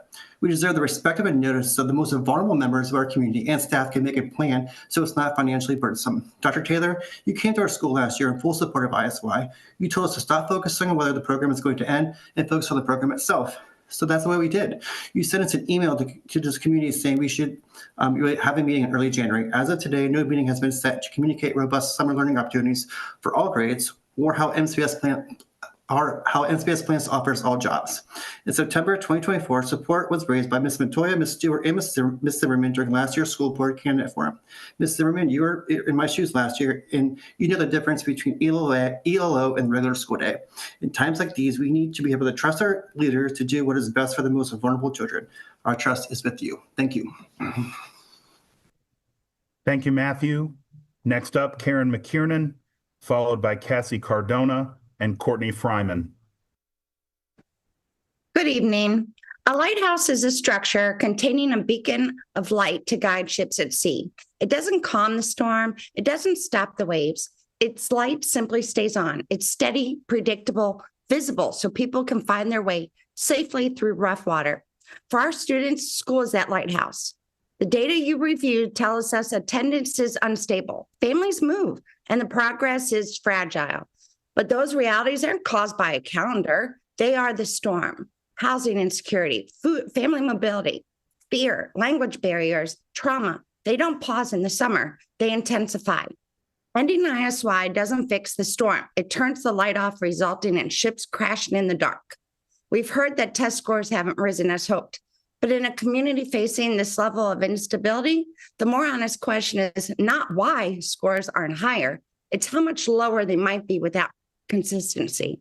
Sometimes success is an acceleration. Sometimes success is preventing a ship from crashing into the rocks, or in our case, the summer slide. Our COLA scores are comparable to or outperforming similar schools on third grade literacy, MCAP. Attendance data shows volatility, especially during the summer. But volatility is exactly when a lighthouse matters most, when families are most overwhelmed, when routines break down, when students are at most risk of disengaging. That steady presence becomes essential, even if not every child reaches it every day. Just be sure to note that over the last 3 years, our summer attendance has improved, and you can see that in my written testimony. Now for the human impact of timing. There is now financial burden on the backs of educators who have shown extraordinary commitment to this community. Did you know that a number of parents still are not aware that ISY may end in June? Aside from a community email, what has MCPS done to be sure our families are aware of this cut? We have not heard from MCPS about this robust summer learning opportunity that's been promised in Dr. Taylor's community letter. And actually, we're still waiting for that January in-person meeting. Just to be clear, Dr. Taylor has assured our community on multiple occasions that ISY is here to stay as long as the community supports it. So yes, this proposed cut was quite a shock.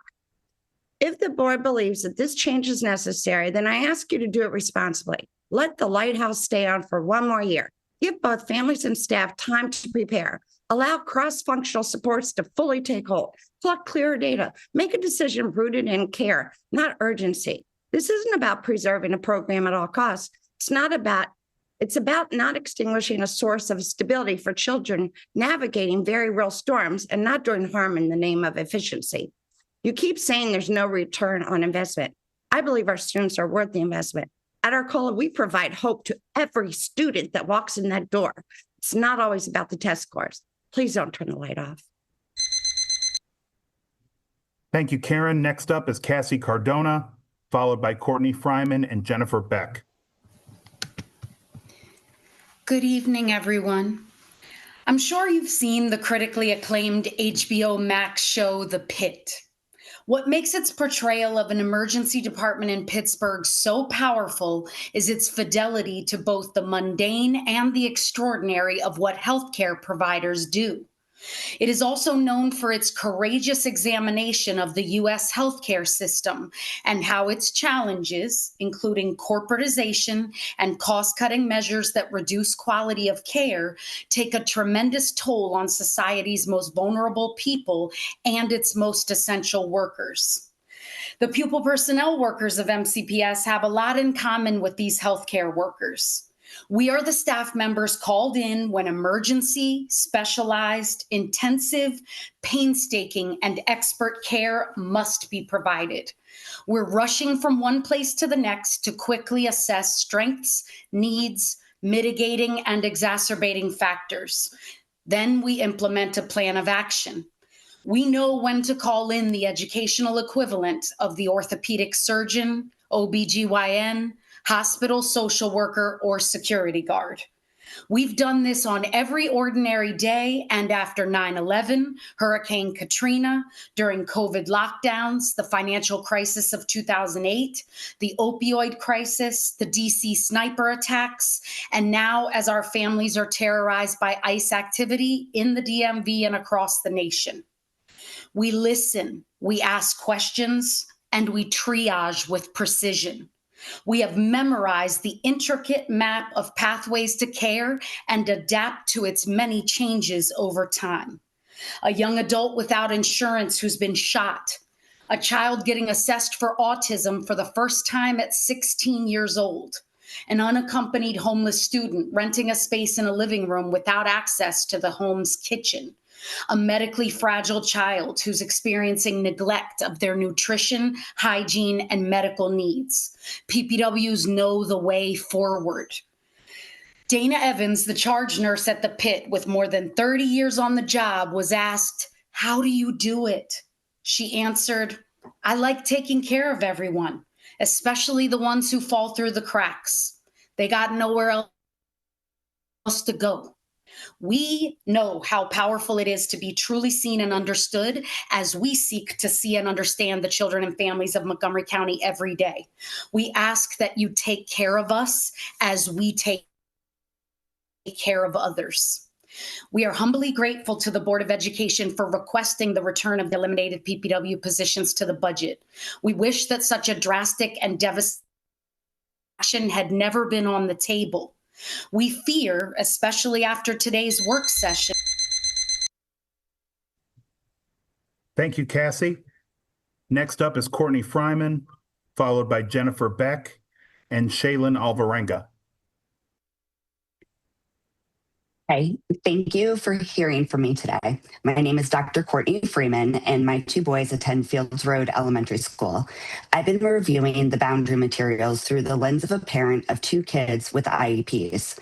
What immediately stood out was the lack of transparent data showing how the proposed changes to the boundary study impact students with disabilities, including those with 504 plans and IEPs. Transportation time, staffing levels, service models, and physical space are not abstract considerations for families like mine. They determine whether services outlined on paper are actually deliverable. Consistency and community matter for all children, but for neurodiverse students and students with disabilities, consistency is fundamental. Disruptions to routines, peer groups, staffing, overcrowding, and school environments directly affect regulation, learning, and access to services.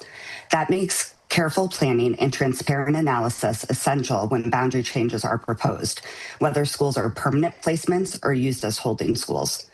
My youngest son struggled for years, fell behind academically, and experienced anxiety that regularly sent him to the nurse's office. We were forced to pursue private testing and received formal diagnosis. Yet, despite clear need, access to appropriate coding was delayed and contested. My husband and I have the knowledge, schedules, and resources to push back. Most families do not, and I started advocating for them. Today, I work professionally with adults who didn't receive the services that they needed as children and see the lasting impact across their lives. I am part of parent communities where families are leaving MCPS because their children's needs are not being met. This contributes to declining enrollment and our trust in your system. MCPS special education is stretched so thin and is being cut even more despite students' growing needs more complex. Boundary decisions that concentrate higher needs students into higher needs receiving schools without demonstrated capacity is reducing access to services for all kids and will not improve outcomes. Along with requesting Olive Fields Road Elementary School going to Crown High School as a permanent school, I am asking MCPS to publicly share the special education impact data used to evaluate each of these boundary options, so families can trust that the needs of students with disabilities are fully considered. I am also submitting additional questions in my written testimony. And one final note for the broader community. The diversity of Fields Road has been framed by another as a threat to their academic excellence and a punishment if integrated with them. Our students learn from a diverse, inclusive environment, and that diversity strengthens academic excellence. Our diversity is a strength, and we are incredibly proud of it. Thank you. Thank you, Ms. Freeman. Next is Jennifer Beck, followed by Shaylin Alvarenga and Aaron Ulloa. Good evening. My name is Jennifer Beck, and I am a new MCPS parent. My child started kindergarten at Arcola in July. He knew his letters and sounds at the start of the innovative school year summer term, but what surprised me was how quickly he grew, reading independently by September, and by December, devouring Dogman books. There are children thriving in Arcola. Please do not remove the ISY program abruptly, especially without transparent evaluation and meaningful community input. Throughout this process, I am hearing phrases like return on investment and data-driven decision-making. That's great. I value data and respect the need for a responsible budget. To that point, I have some questions. Did MCPS clearly define success from the start? Was it test scores, attendance, well-being? We cannot call something a success or failure if we never define the yardstick. And did evaluations align with the program's purpose? ISY was introduced to reduce summer learning loss, which is not the same outcome of improved test scores or decreased absenteeism. But if test scores are the metric, 2025 MCAP results show Arcola outperformed 10 other Title I schools in our cluster in math and 11 in ELA. And a 2023-2024 Office of Shared Accountability study found Arcola's 4th and 5th graders outperformed matched peers in map reading and math. That is promising, but elementary gains may take years to accumulate, especially considering the impact of COVID. During the last operating budget work session, absenteeism and enrollment were central to the discussion. On enrollment, I heard 12% of students did not participate in the summer term, and this was described as a large portion. To me, 88% choosing to participate sounds like a very different story. If absenteeism is the concern, then context matters. In a 25-day summer term, just 2.5 missed days qualifies as chronically absent, meaning a couple of sick days and suddenly you are chronically absent. Do we understand why children are absent, or are we just making assumptions? A final set of questions to consider. Were changes made based on yearly evaluations? Was any rigorous qualitative data collected and considered? How is mobility rate considered in the analysis? Can we look at more than just group averages and perhaps view individual student progress over time? It feels to many that data is being cherry-picked to justify a decision already made, one that does not align with a lived experience. So my ask tonight is threefold. First, please preserve both the ISY calendar and its associated curriculum. The additional days are essential for proper implementation. Second, be accountable and act on recommendations from your own Office of Shared Accountability, none of which have been implemented, and commit to a rigorous longitudinal evaluation that addresses the gaps I have raised. Third, if ISY is cut, please provide a one-year off-ramp. We have heard vague commitments about a transition, but it is too late. Camps are full, trips are planned, and family budgets are made. Finally, if I must invoke ROI, delivering on ROI isn't cut it and move on. ROI comes from setting clear goals, course correct. Thank you, Jennifer. Next is Shaylin Alvarenga, followed by Aaron Ulloa and Jennifer Ellers. Good evening, members of the Board of Education. My name is Shaylin Alvarenga, and I am a student at Watkins Mill High School. I'm here today representing the student-led organization MoCo Students for Change. As a student, my biggest concern has always been safety, not only for myself, but also for the people that I care for. School shootings and even violent fights that result in students ending up in hospital beds have been normalized so much in our country that we often turn a blind eye to these serious issues that occur all the time but should not be occurring at all. Despite the deaths and injuries that have happened and continue to happen, nothing seems to change. We fight for change, we ask for change, and yet we are left in the same position that we were in over a decade ago. But it is never too late to start making a change to our schools, a change that could save the lives and futures of so many students. We cannot keep relying on small and ineffective forms of protection such as clear backpacks and school IDs, which slowly become less effective as students stop caring about the rules and teachers grow tired of implementing them. We need strong action. Metal detectors, which would prevent the secret entry of dangerous items such as knives, guns, or other dangerous items into schools, are an easy way to decrease the risk of tragedies within schools and assure the safety of all students and staff. While good grades, nice classrooms, and sports are all important to a school's reputation, none of those things matter if students are not safe. In closing, I urge the Board of Education to approve a budget that focuses on the safety of our students and teachers. Making our students feel safe at school will give them the opportunity to learn better, participate in more activities, and create a better world. By increasing safety, MCPS will give its students the keys to a brighter, better, and promising future. Thank you for your time and consideration. Thank you, Shaylin. Next is Aaron Ulloa, followed by Jennifer Ellers and Andrea Carter. Hello, good evening. Can everyone hear me? Yeah. We can, yes. Okay, thank you. Thank you for the opportunity to speak. I am here tonight one last time to advocate on behalf of my community and to humbly ask that Crown High School open as a permanent school for Gaithersburg. Our community understands growth. We understand sacrifice. From the very beginning, our children have known that their path and articulation would be completely uprooted, and they had accepted that reality with grace and humility. While others have focused on preserving what they already have, our families have focused on how to move forward together. We can see a future where new roots are grown, a future where communities that have never gone to school together become stronger together, not divided by fear, status, or perception, but united by a shared classroom, shared experiences, and shared investment in one another's success. I have faith in you, Dr. Taylor and members of the board. I believe that you hear us. I believe that you see us. And I believe you understand that these decisions carry weight far beyond enrollment numbers and maps. We recognize that resources are limited, that renovations across Montgomery County are vast, and that they are difficult fiscal realities that you must navigate. We also know that not every community has the same ability to advocate loudly or visibly, but their needs are no less real. Over the past 2 months, I've also been deeply disheartened by comments suggesting that learning alongside Gaithersburg students would somehow be a negative thing or would diminish academic rigor. Our children hear this and they ask, what's so bad about going to school with us? I tell them we choose to live here because we believe in community, because we believe diversity is a strength, because our schools should reflect the real world, full of different cultures, languages, and lived experiences. And that is exactly what prepares our children to thrive. I believe this next generation is capable of breaking cycles that have existed for far too long. They are more open, more empathetic, and more ready to lead than we ever give them credit for.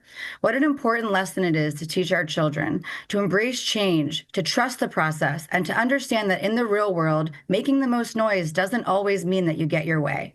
I also want to share something that really gives me hope. I have many friends who have pulled their kids from MCPS and enrolled them in private schools, and almost every single family I speak with says, if we get zoned to Crown, we are planning to send our kids there. That tells me something important. Even families whose children are not currently enrolled in MCPS believe in the new community that Crown will become. They are trusting that this public school will meet their expectations for academic excellence, for social growth, and for that sense of community. That's powerful, and that's the future that we can build together.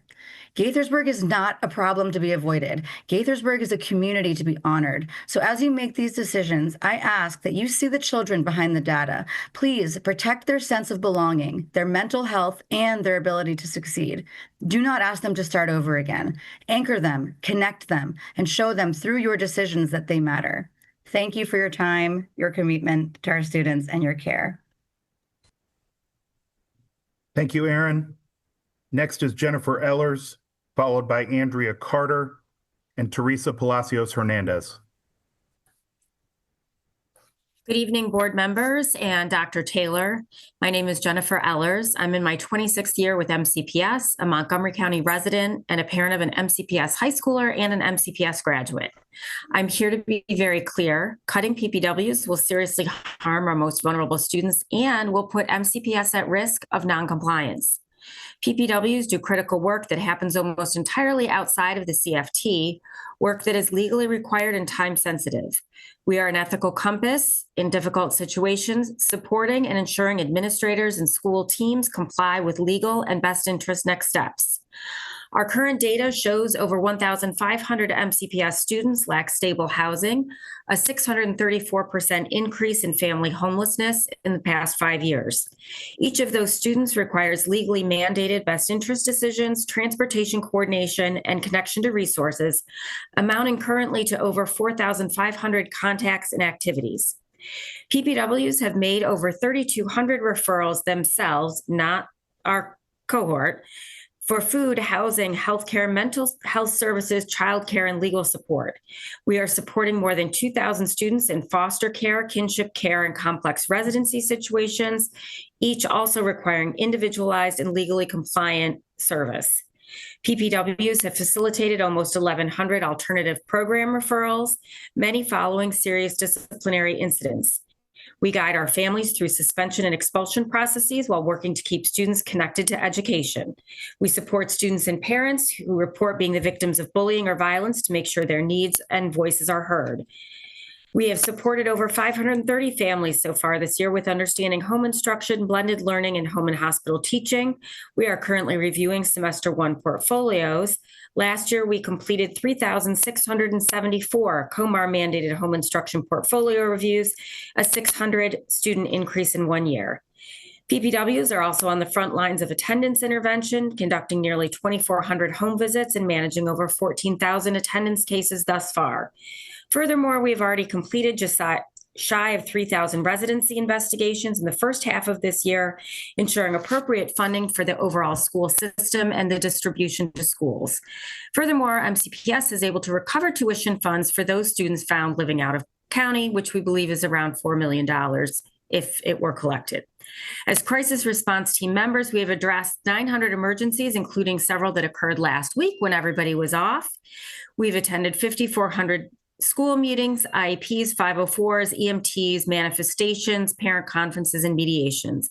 All of this work is done outside of the CFT, and it already exceeds our capacity. While enrollment may have decreased, our needs continue to increase. Please make sure you ensure that the PPWs are in the budget moving forward. Thank you. Thank you, Jennifer. Next is Andrea Carter. Oh, sorry. Yes, Andrea Carter, Teresa Palacios Hernandez, followed by Hillary Swab. Okay. Good evening, Board of Ed members and Dr. Taylors. I'm a long-term community member and taxpayer of Montgomery County. I'm also employed by Montgomery County Schools as a pupil personnel worker, or PPW. I understand that Board President Rivera Oven has recommended reinstating the 10 PPW positions to the budget. If there's any doubts about this move, I'm here to strongly support her recommendation by telling you 3 things that are important to me as a Montgomery County taxpayer. Number 1, it's important that children learn and attend school regularly. When phone calls, letters, and emails don't work, PPWs are the people who go into the community and homes to find missing students. We tackle the toughest attendance cases to identify the root causes of the absence, and we serve as a bridge to the school when the children return to the school. We work with the state's attorney's truancy prevention program in multiple middle schools, and we work with the Montgomery County Interagency Truancy Review Board every month. It would be highly difficult to find school-based staff who could replicate this role. 2, it's important that children go to the school for which they're zoned. PPWs are the staff members who help parents enroll their children in school when parents are unable to provide the proper documentation or navigate the confusing MCPS technology. PPWs are the only staff who investigate residency concerns and who support principals in fairly withdrawing students who live in other jurisdictions such as Prince George's or Frederick County. As a taxpayer, I do not want my taxes to fund children from other school districts to attend MCPS. However, unusual situations do arise, and PPWs are the people who have to determine whether enrollment qualifies as informal kinship care, McKinney-Vento, foster care, or something else. Sometimes parents request other schools, so we are the ones who investigate change of school assignment hardships, determine the facts, and weigh in the school placement decision that's in accordance with MCPS regulation. 3, it's important that schools are safe places. PPWs work with administrators and school wellness teams to develop support plans for students with behavioral and emotional challenges. We support educational transitions from Department of Juvenile Services and alternative programs back to MCPS schools, and we make referrals to community agencies to support well-being. As a final point, we have many responsibilities that are unique and important to the health of our schools and communities. I won't be working forever for MCPS, but I hope to live in Montgomery County a long time, and healthy schools mean a healthy community. I hope you reinstate the PPW positions. Thank you for listening. Thank you, Andrea. Next is Teresa Palacios Hernandez, followed by Hilary Swab and Aurelie de Leon Barrientos. Can you hear me? We can, yes. Thank you. Good evening. My name is Teresa Palacios. I am the mother of an autistic child at Rockview Elementary School. Today, I am representing the families in the Learning Center community. I am here because my family and many other families of children with disabilities at Rockview need timely action and meaningful support from MCPS and the Board of Education. I want to begin by saying this clearly. My son's experience at the Rockview Learning Center has been a positive one. That is because of the extraordinary dedication of Rockview's teachers, paraeducators, and administrators. We see the care, patience, and professionalism they bring every day, and we are deeply grateful for their work. For families like ours, time matters, safety matters, support matters, and the right interventions matter. For children with disabilities, delays in staffing and resources directly affect their physical safety, emotional regulation, and ability to learn. We appreciate the proposed RTSE position for next school year, and we recognize that that's a meaningful step. However, our children cannot wait until next year. Rockview needs support now to safely and effectively meet the needs of students with disabilities. The Learning Center urgently requires immediate district action to address alternative placements, fill critical staffing vacancies with a short-term coverage plan, provide a clear timeline for assigning an additional second-grade teacher and a behavior support specialist, and issue a written response with concrete commitments. These are not long-term aspirations. They are immediate needs. Daily elopements and high-risk behavioral incidents are already occurring. These conditions compromise student safety and make consistent supervision extremely difficult. This is not a hypothetical concern. Inadequate staffing means that even well-established safety protocols cannot always be implemented consistently. At the same time, the number of students with significant needs at Rockview continues to grow. As parents, we want to be very clear. We stand alongside the educators and staff at Rockview. Their commitment is evident every single day. But commitment alone cannot replace adequate staffing. Without sufficient support, even the most dedicated professionals are pushed beyond sustainable limits, putting both staff and students at risk. Our educators have done their part. Now the county must do its part. Over time, Rockview Elementary has become the largest learning center in Montgomery County.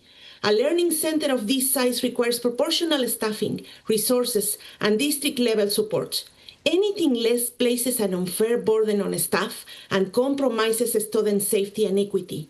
This call is not about convenience. This is about safety. This is about equity. And this is about honoring the promise of a free and appropriate public education. Thank you, Teresa. Next is Hillary Swab, followed by Aurelie De Leon Barrientos and Kayla Johnson. Hi, can you all hear me? We can, yes. Okay, great. I don't know what's going on with my video, so sorry about that. So I am testifying on behalf of parents at Ashburn Elementary School. We are in support of Dr. Taylor's 27 operating budget plan to implement new staffing allocation standards and reduce elementary school class sizes, in addition to providing funding for resource teachers for special education every elementary school. As you all are aware, Ashburn serves the largest number of general population elementary students in Montgomery County, and the population has fluctuated between 800 and 900 for the last decade. Last August, and again this past week, Dr. Taylor offered COSAs to Ashburn families to alleviate capacity issues. In both communications to the school community, MCPS has recognized that Ashburn is over capacity and the COSAs are a temporary solution. The size of an elementary school does also create operational challenges, including having 6 lunch periods with the last lunch beginning at 1:45 p.m. But class sizes are also of a concern for parents. The proposal to reduce class sizes is a meaningful step that MCPS can provide to make an impact on students' ability to learn and teachers' ability to manage their classrooms in a more effective manner. According to the budget proposal, Ashburn would fall into the Tier 1 category, which may reduce class sizes in some grades. However, implementation of this proposal is also important as MCPS consider the capacity of a school such as Ashburn Elementary School, where it is over capacity. If you guys are going to increase the number of homeroom classrooms at a school like Ashburn, it's kind of unclear as where they're going to go. We welcome the smaller class size proposals by Superintendent Taylor, but want to ensure that these class size standards are clearly articulated to school administrators and the communities. It should not take a PhD in mathematics and philosophy to understand how class sizes are created and when new classes are added to a school. Further, dynamic staffing proposals should also consider other factors, including a school's mobility rate, number of students with IEPs or 504, and English language learners. I also wanted to say that we do also think that the student to counselor ratio of 1 to 700 is wildly inappropriate, and we should have more counselors. In our schools, they are critical to the social and emotional well-being of our students. And finally, I just want to touch on how MCPS and the Board of Education better understand the relationship between staffing proposals and capacity calculations. With these new proposed staffing standards, it may increase the number of homerooms, and schools like Ashburn that are over capacity may not have the number of class space available to accommodate such additional classes. The lack of transparency by MCPS in calculating capacity of schools has left many communities frustrated and confused, and it is. Thank you, Hillary. Next is Aurelie De Leon Barrientos, followed by Kayla Johnson, and then board member questions. Hi there. Hope everyone is doing well. Can everybody hear me? We can, yes. Okay. All right. Hi, everybody. I'm Aurelie De Leon Barrientos, and I'm here because I see the difference between when we invest in restorative approaches and when we don't. I urge the board to restore the restorative approaches stipend to the full fiscal year 24 amount to repair for past decreases. This is crucial in order to provide for training, protected time for implementation, and summer work.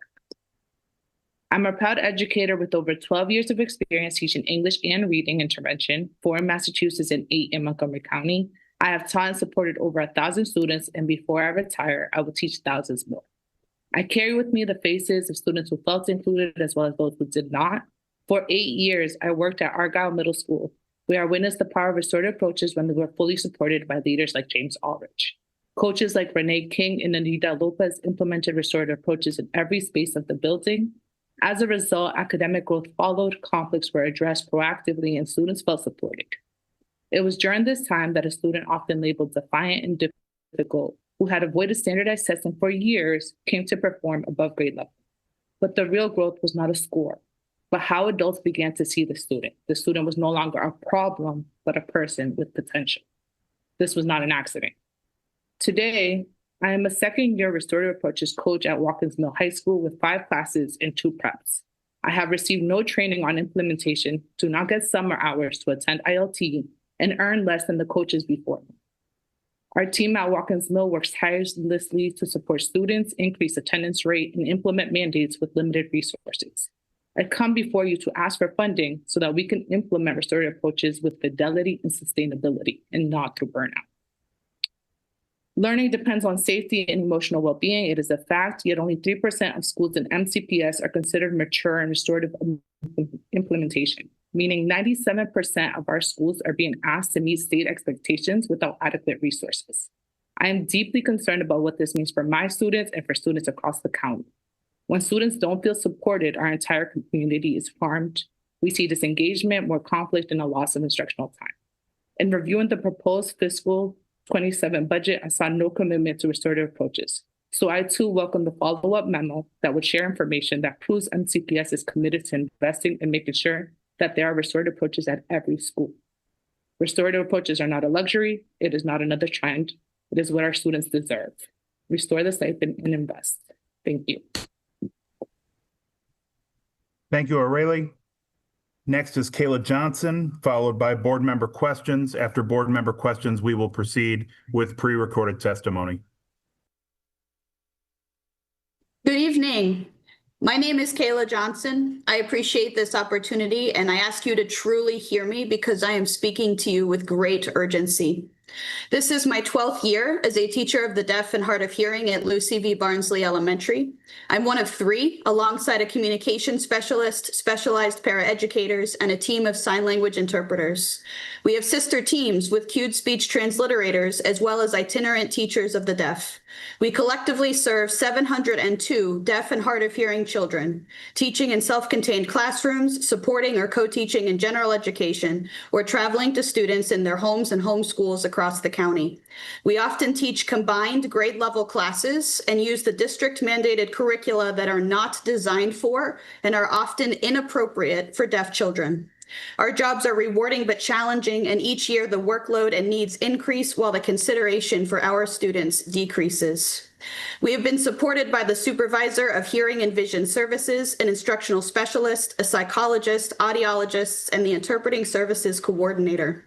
They have expertise with the deaf population and advocate in realms that teachers don't have access to. They provide us with resources and professional development, curriculum support and guidance, are liaisons between school levels, and follow families throughout our students' entire educational career. They can communicate directly with our kids and support them when their families don't know how to.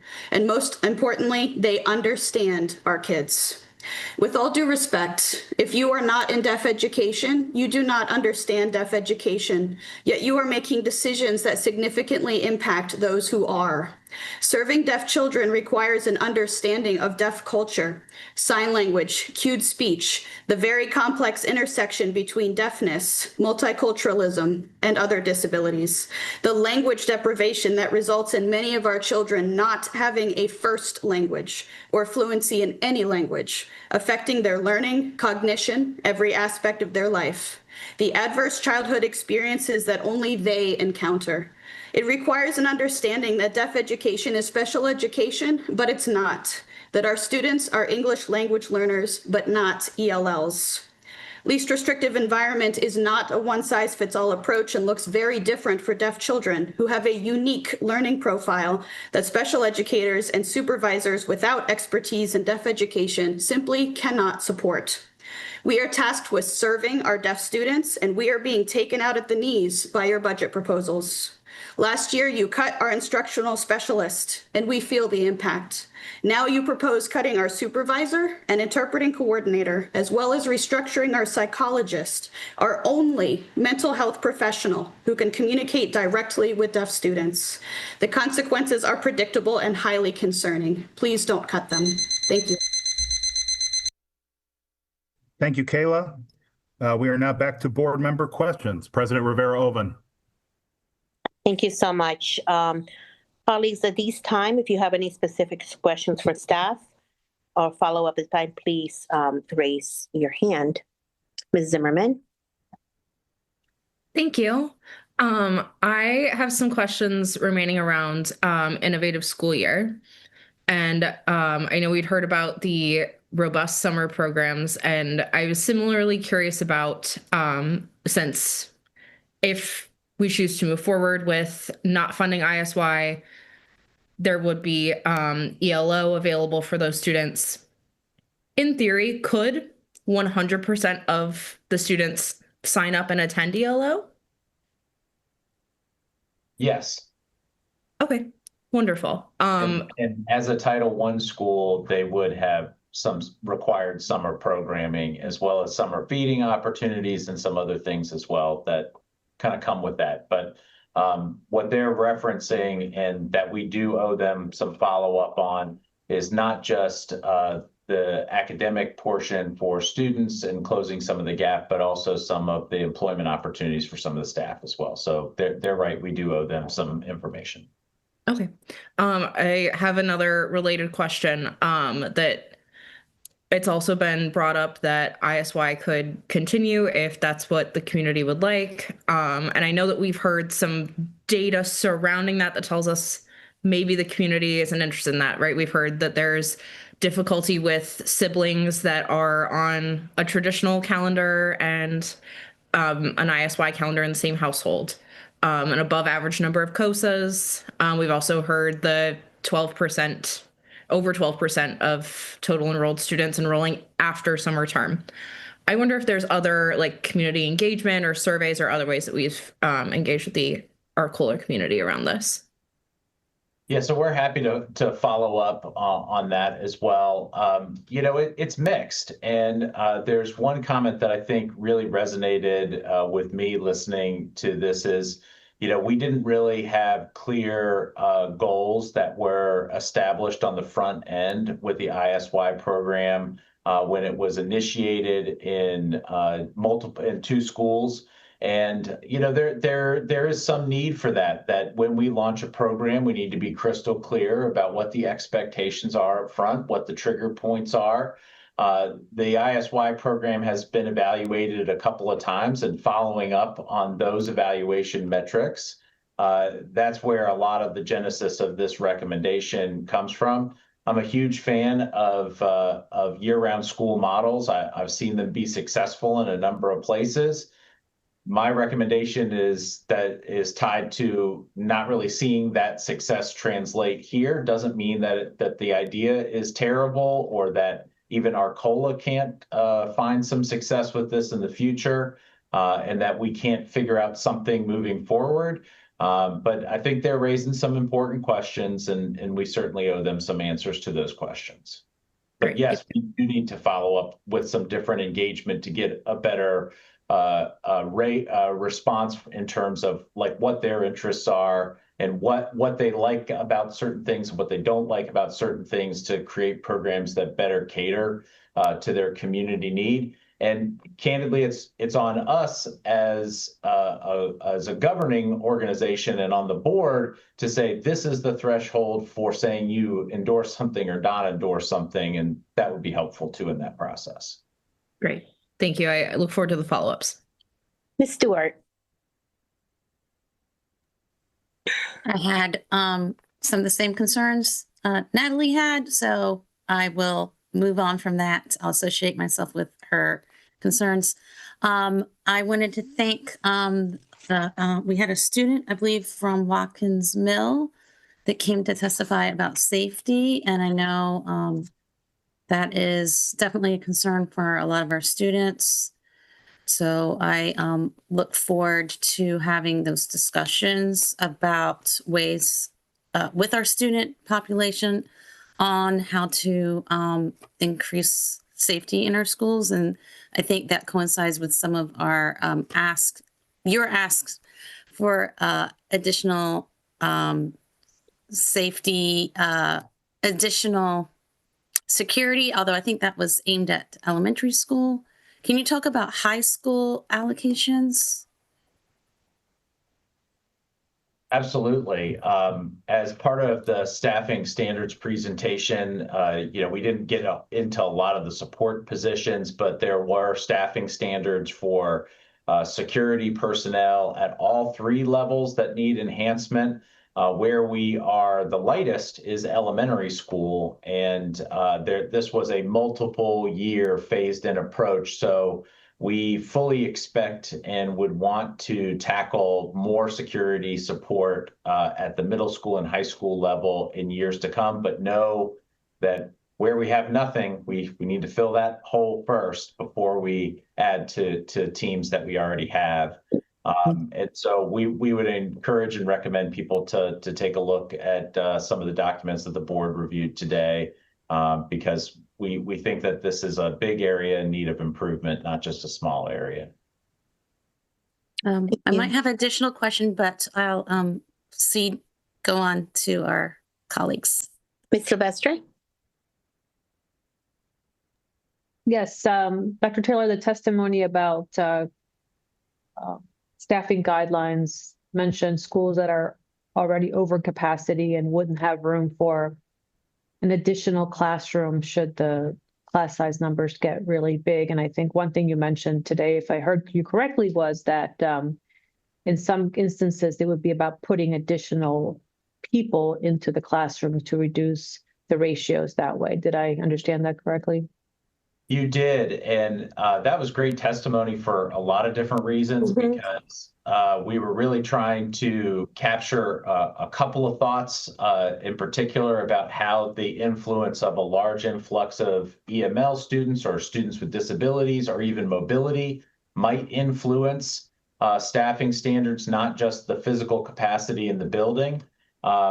But that is something that desperately needs attention and transparency, because if you have a finite set of space and you want to be able to reduce class size, you have to get very creative about how you might do that, or candidly redraw boundaries or add additional space or come up with a clever way, or add additional personnel to an existing classroom to drop some of that ratio through different mechanisms of support. And so that all needs to be factored into the staffing kind of calculus that the board thinks about and how it wants to move forward with how we staff the district. So you're absolutely correct. Dr. Taylor, I have, Ms. Fontana, if you don't mind, because it's going to follow up to just to continue. If folks have not seen, if you didn't hear today, we had our budget work session number 3, and we spoke about staffing standards, something that MCPS has not evaluated. I don't remember. And I've been pretty involved with advocacy in MCPS for decades, so I don't even remember when it's the last time we evaluated standards. And it's very important to understand that it's standards versus guidelines. So some of the testimony, for example, from Mrs. Teresa Palacio Hernandez and Mrs. Suave and even Ms. Johnson really fit into what we were discussing this morning, into those standards. I do have some concerns, however, about the needs now. So I will ask if staff could check in with Rockville Elementary School, but also with Mrs. Johnson's testimony, with the program that we have with the deaf, hard of hearing students. If we have some clarity on the cuts, she mentioned a psychologist, supervisor. Those are kind of concerning to me if they don't have a psychologist. This kind of reminds me a little bit of the CREA program last year. So I just would like if we could please circle back with this community. I would really, I really appreciate it. But if you want to say some words of wisdom on what you want to do and achieve, it's not going to happen, folks, from one day to another. This is also based on funding, right? But it will make a huge difference. So you might want to chime in at this time. Very hard to improve on that, Madam President.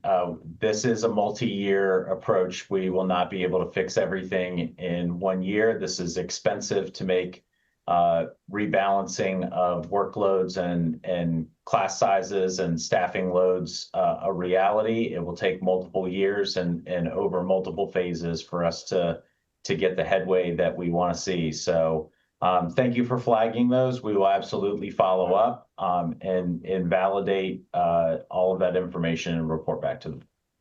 I appreciate it. Ms. Montoya. Great lead into my request, because I feel, and we did address some of this earlier today in the work session, I think there might be some misperceptions about some of the organization and alignment in the specialized support services, which we previously were calling Department of Special Education. I know that it can seem from looking at certain parts of the budget documents as if certain departments are being gutted or drastically reduced, but it's actually kind of part of a reorganization. So it's hard to explain, but in some areas we're actually adding more staff, right? We just need to look at a different area of the budget document. So my request generally, which is similar to the request I had this morning, is if we can find a way to really paint the picture for the community members, families and students, as well as staff, about how things are going to look in the Department of Specialized Support Services, because I think people will be actually quite pleased once they understand how things are going to be aligned there. Thank you. Thank you so much for flagging that, Ms. Montoya, because candidly, this is a big budget. It's a complex budget document. It is hard sometimes to follow how a debit on one page in one chapter of the budget can be reflected as a credit in another chapter on another page in the budget. And if you're not very attuned to following each line and have been doing this for a number of years with us, it is very difficult because of how massive it is. So thank you for flagging that. And we absolutely need to do a better job of painting that picture. Thank you, Dr. Taylor. Appreciate that. Yes, because there's, I think, some misconceptions that we're cutting special education, and that is the opposite of what we are trying to do and achieve. With that seen, let me just check one more time. Ms. Stewart? I just want to remind the public that we did have this session earlier today, and the follow-ups will be given right for the public, so then they can check that meeting, and then there will be follow-ups posted. I just wanted to make sure that was happening. Correct. Okay, great, because I would encourage folks to go look at that. Yeah, that would be accurate. And then just a thank you also to all the folks who testify about the great work, valuable work that our PPWs do every day in this environment. So with that, I don't see any other hands. Thank you so much. Then I will move to have our staff start with our pre-recorded testimony. They are 13 submissions. Thank you. Dear Board of Education, hello. I am Madeline Mariateki and I'm in 4th grade at Arcola Elementary. I support ISY and I am very disappointed that adults in MCPS are trying to get rid of it. My friends and family fought for ISY 2 years ago when it was almost cut from our school. And I am mad that we are fighting to keep it again after we shared how much it means to us twice. I like ISY because of Project Lead the Way. Project Lead the Way is a science program where you can experiment, code, and use your imagination. When I grow up, I want to be an architect, and a couple of these projects have helped me test, build, and make sure things are structurally stable. Getting rid of ISY means getting rid of this important program that prepares students like me for college and careers in STEM fields. Another reason I support ISY is because it is an important community support for families at work. A lot of summer camps are either too far away or too expensive, which is a big problem, especially because my parents need to work and take care of my baby brother and me. I heard that they might replace ISY with the summer school program, but it's not the same because it won't have specials and I won't be with all of my friends and teachers. Next, and in addition, I am proud to say that I am gifted a talented student with above grade level in reading, writing, and math. I think a big reason for this is because I can practice and remember a lot more in the summer. Finally, one of my schoolmates, Elijah, says he has a hard time with change and the extra days help him feel more comfortable, which helps him do better on tests like math and DIBELS. So please don't take ISY away from us because we don't want ISY. We absolutely need ISY. Good evening, members of the Board of Education. My name is Scarlett Modell, and I'm here today representing MoCo Students for Change, a student-led organization dedicated to civil engagement, equality, and student voices across the county. I am grateful for the opportunity to speak tonight about the MCPS 2026 to 2027 fiscal year operating budget. As a student, I see firsthand how the decisions made in the budget affect our learning and well-being. The first concern I want to address is class sizes. From experience, numerous of my classes this year are overly crowded. This makes it extremely difficult for teachers to give individualized support, limiting a student's academic potential. I urge the board to prioritize funding that allows class sizes to be reduced. Additionally, safe and adequate school infrastructure are essential to learning. For example, Wheaton High School is one of the oldest high school buildings in our county, standing at over 50+ years old, and has never received a full renovation despite repeated calls from concerned students and parents. Just recently, in November, Wheaton had to evacuate before the first period even started, due to a gas leak in its boiler room. These constant disruptions make students feel uncomfortable and distracted in their learning spaces. In closing, I urge the board and county council to approve a budget that reflects the real needs of students today and prepares for tomorrow. By reducing class sizes, improving infrastructure, and promoting equity, we can make MCPS a concrete model for education that best aligns with student needs. Thank you so much for your time and consideration. Hi, my name is Brooke, and I'm in 3rd grade. I've been waiting for Crown High School and watching it being built. Please don't lock me and my friends out of our neighborhood school. We are best far away and want to finally be able to watch the school. My mom said we'll have to share our school, and I love sharing. I asked some of my friends to send in videos too. I'm Lily. I'm in 1st grade. I go to Fields Road Elementary School.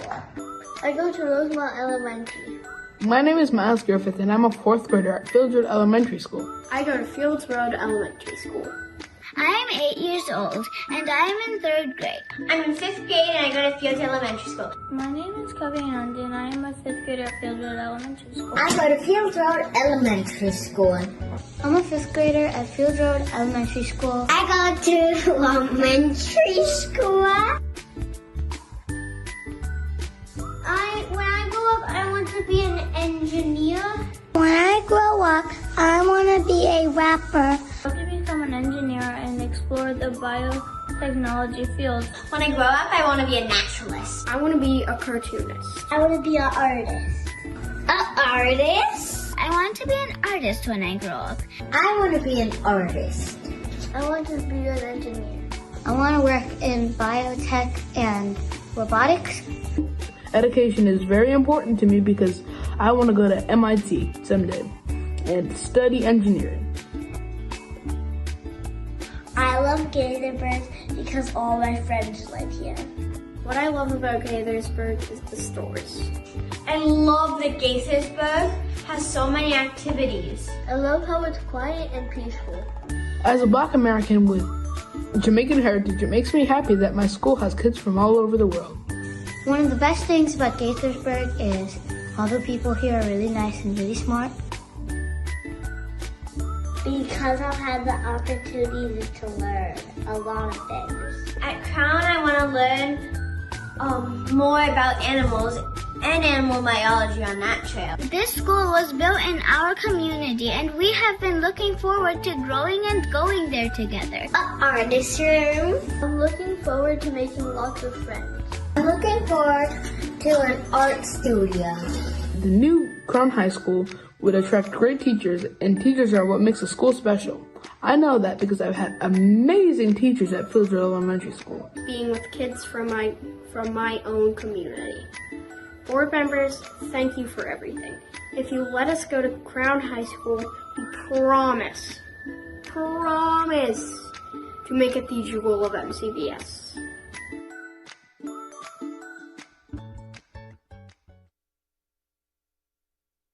Good evening, President Rivera-Oven, Superintendent Taylor, members of the Board of Education. My name is Susan Lifsey, and I'm the Winston Churchill Cluster Coordinator.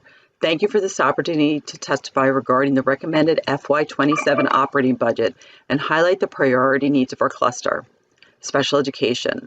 This is my fourth year testifying concerning the operating budget, and each year our special education community needs are at the top of the list.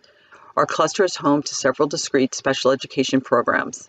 Our cluster supports the superintendent's recommendation for special education resource teachers in elementary schools who can focus on compliance and paperwork so as to not impact student services. Our elementary schools have been especially affected by the growing number of IEP students. Since 60% of IEP students are identified in elementary schools, it is imperative to provide the foundational support to these students. First, by identifying their needs, and second, by providing them the appropriate support and services. The addition of a special education research teacher at this level would allow teachers to teach and support students in the classrooms rather than be inundated with paperwork and compliance issues. The cluster also supports the addition of more FTE paraeducators for the growing special education population to provide needed classroom support. Special education students and families deserve transparency, a word I'm tired of using, when it comes to the future of the support they should receive in their discrete programs.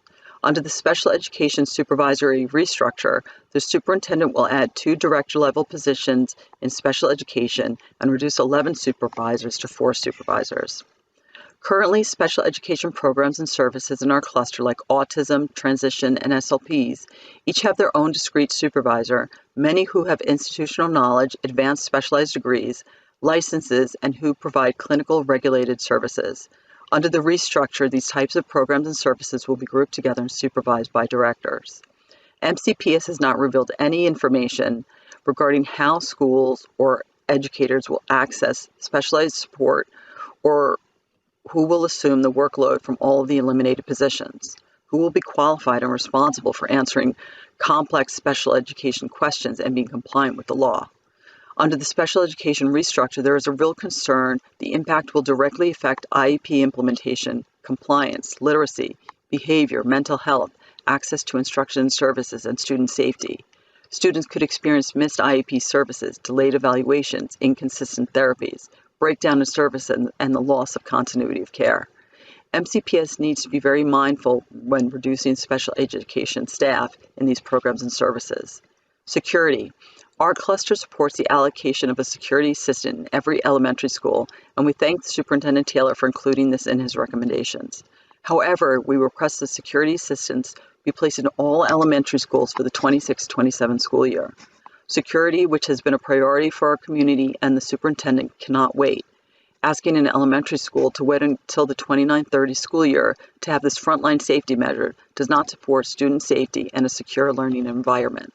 Smaller class size. Smaller class size for all. You've heard this for years. The classes need to be smaller for everyone.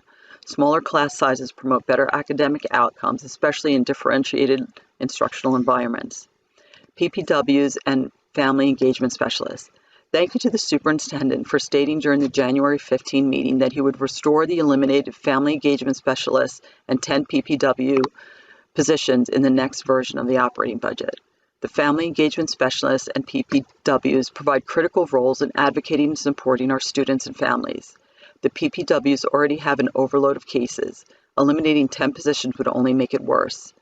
After having worked with the PPWs in our cluster, I have seen how they play a crucial role in providing both immediate and ongoing support to our students and families when unexpected crises occur, like a family death or becoming unhoused. Curriculum. Our cluster supports the superintendent's recommendation for secondary literacy supports in the form of an additional cross-functional team position for secondary literacy. Further, the cluster requests elementary math supports in the form of an additional cross-functional team position for elementary math. Our cluster requests MCPS to select and purchase a strong, externally vetted high school English curriculum and provide oversight to ensure it is implemented with integrity at the school level.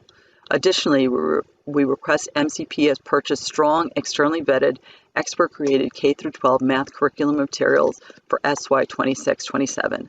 Thank you for this opportunity to testify today.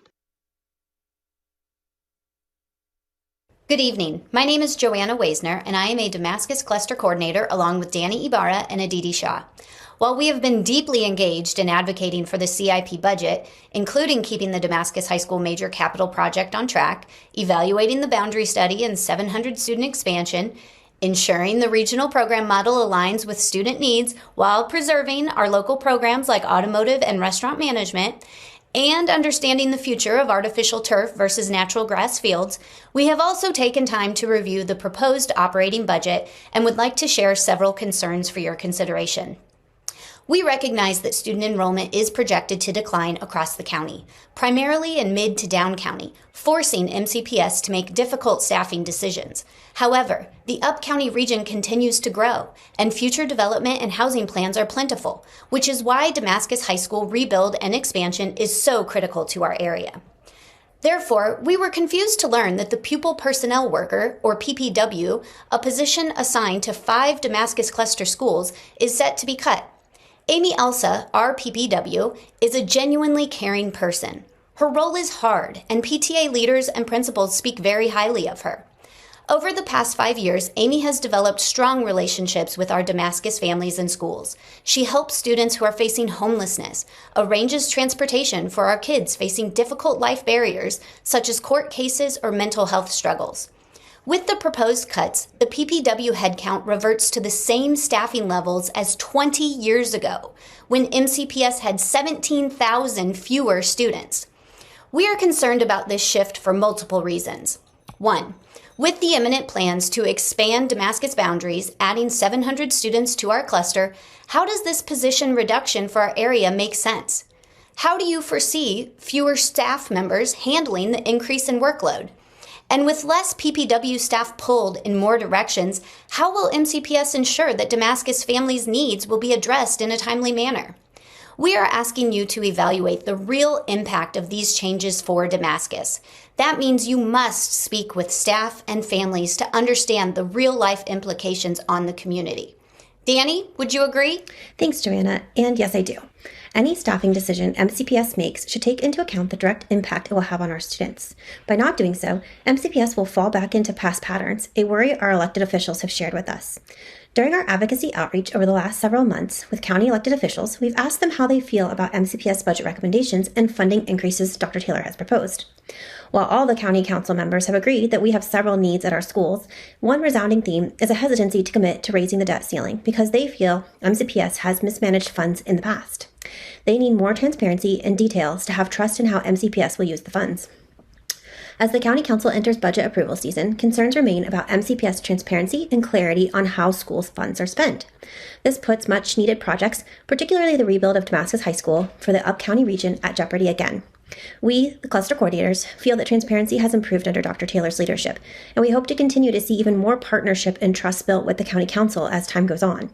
Thus, we implore MCPS to build trust with the County Council, continue to engage the staff, students, and parents as decisions made will impact the learning and growth of next generations, and double down on transparency to rebuild trust between our community and the school system. Aditi, what do you think? Danny, I could not have said it better. While I understand we are starting fresh with Dr. Taylor, the past still haunts us.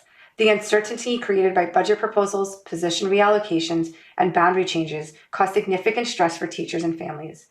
Educators are left wondering whether their role, their team, or even their school will look the same from one year to the next. That uncertainty makes it harder to plan, collaborate, and focus fully on students. This stress does not stop at the classroom door. Students rely on stable relationships and predictable environments to learn and thrive.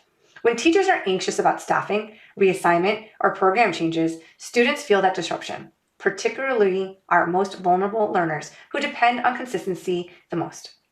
Budget decisions and boundary changes should not be evaluated only by numbers on a spreadsheet. They must also account for the human impact on educators and the ripple effects on students' learning, well-being, and school culture.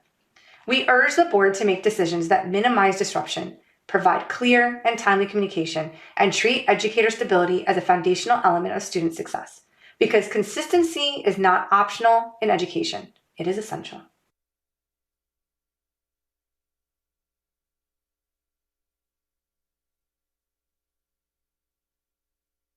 Good evening. My name is Jenny Hardesty. I'm one of the cluster coordinators for the Richmond Montgomery cluster.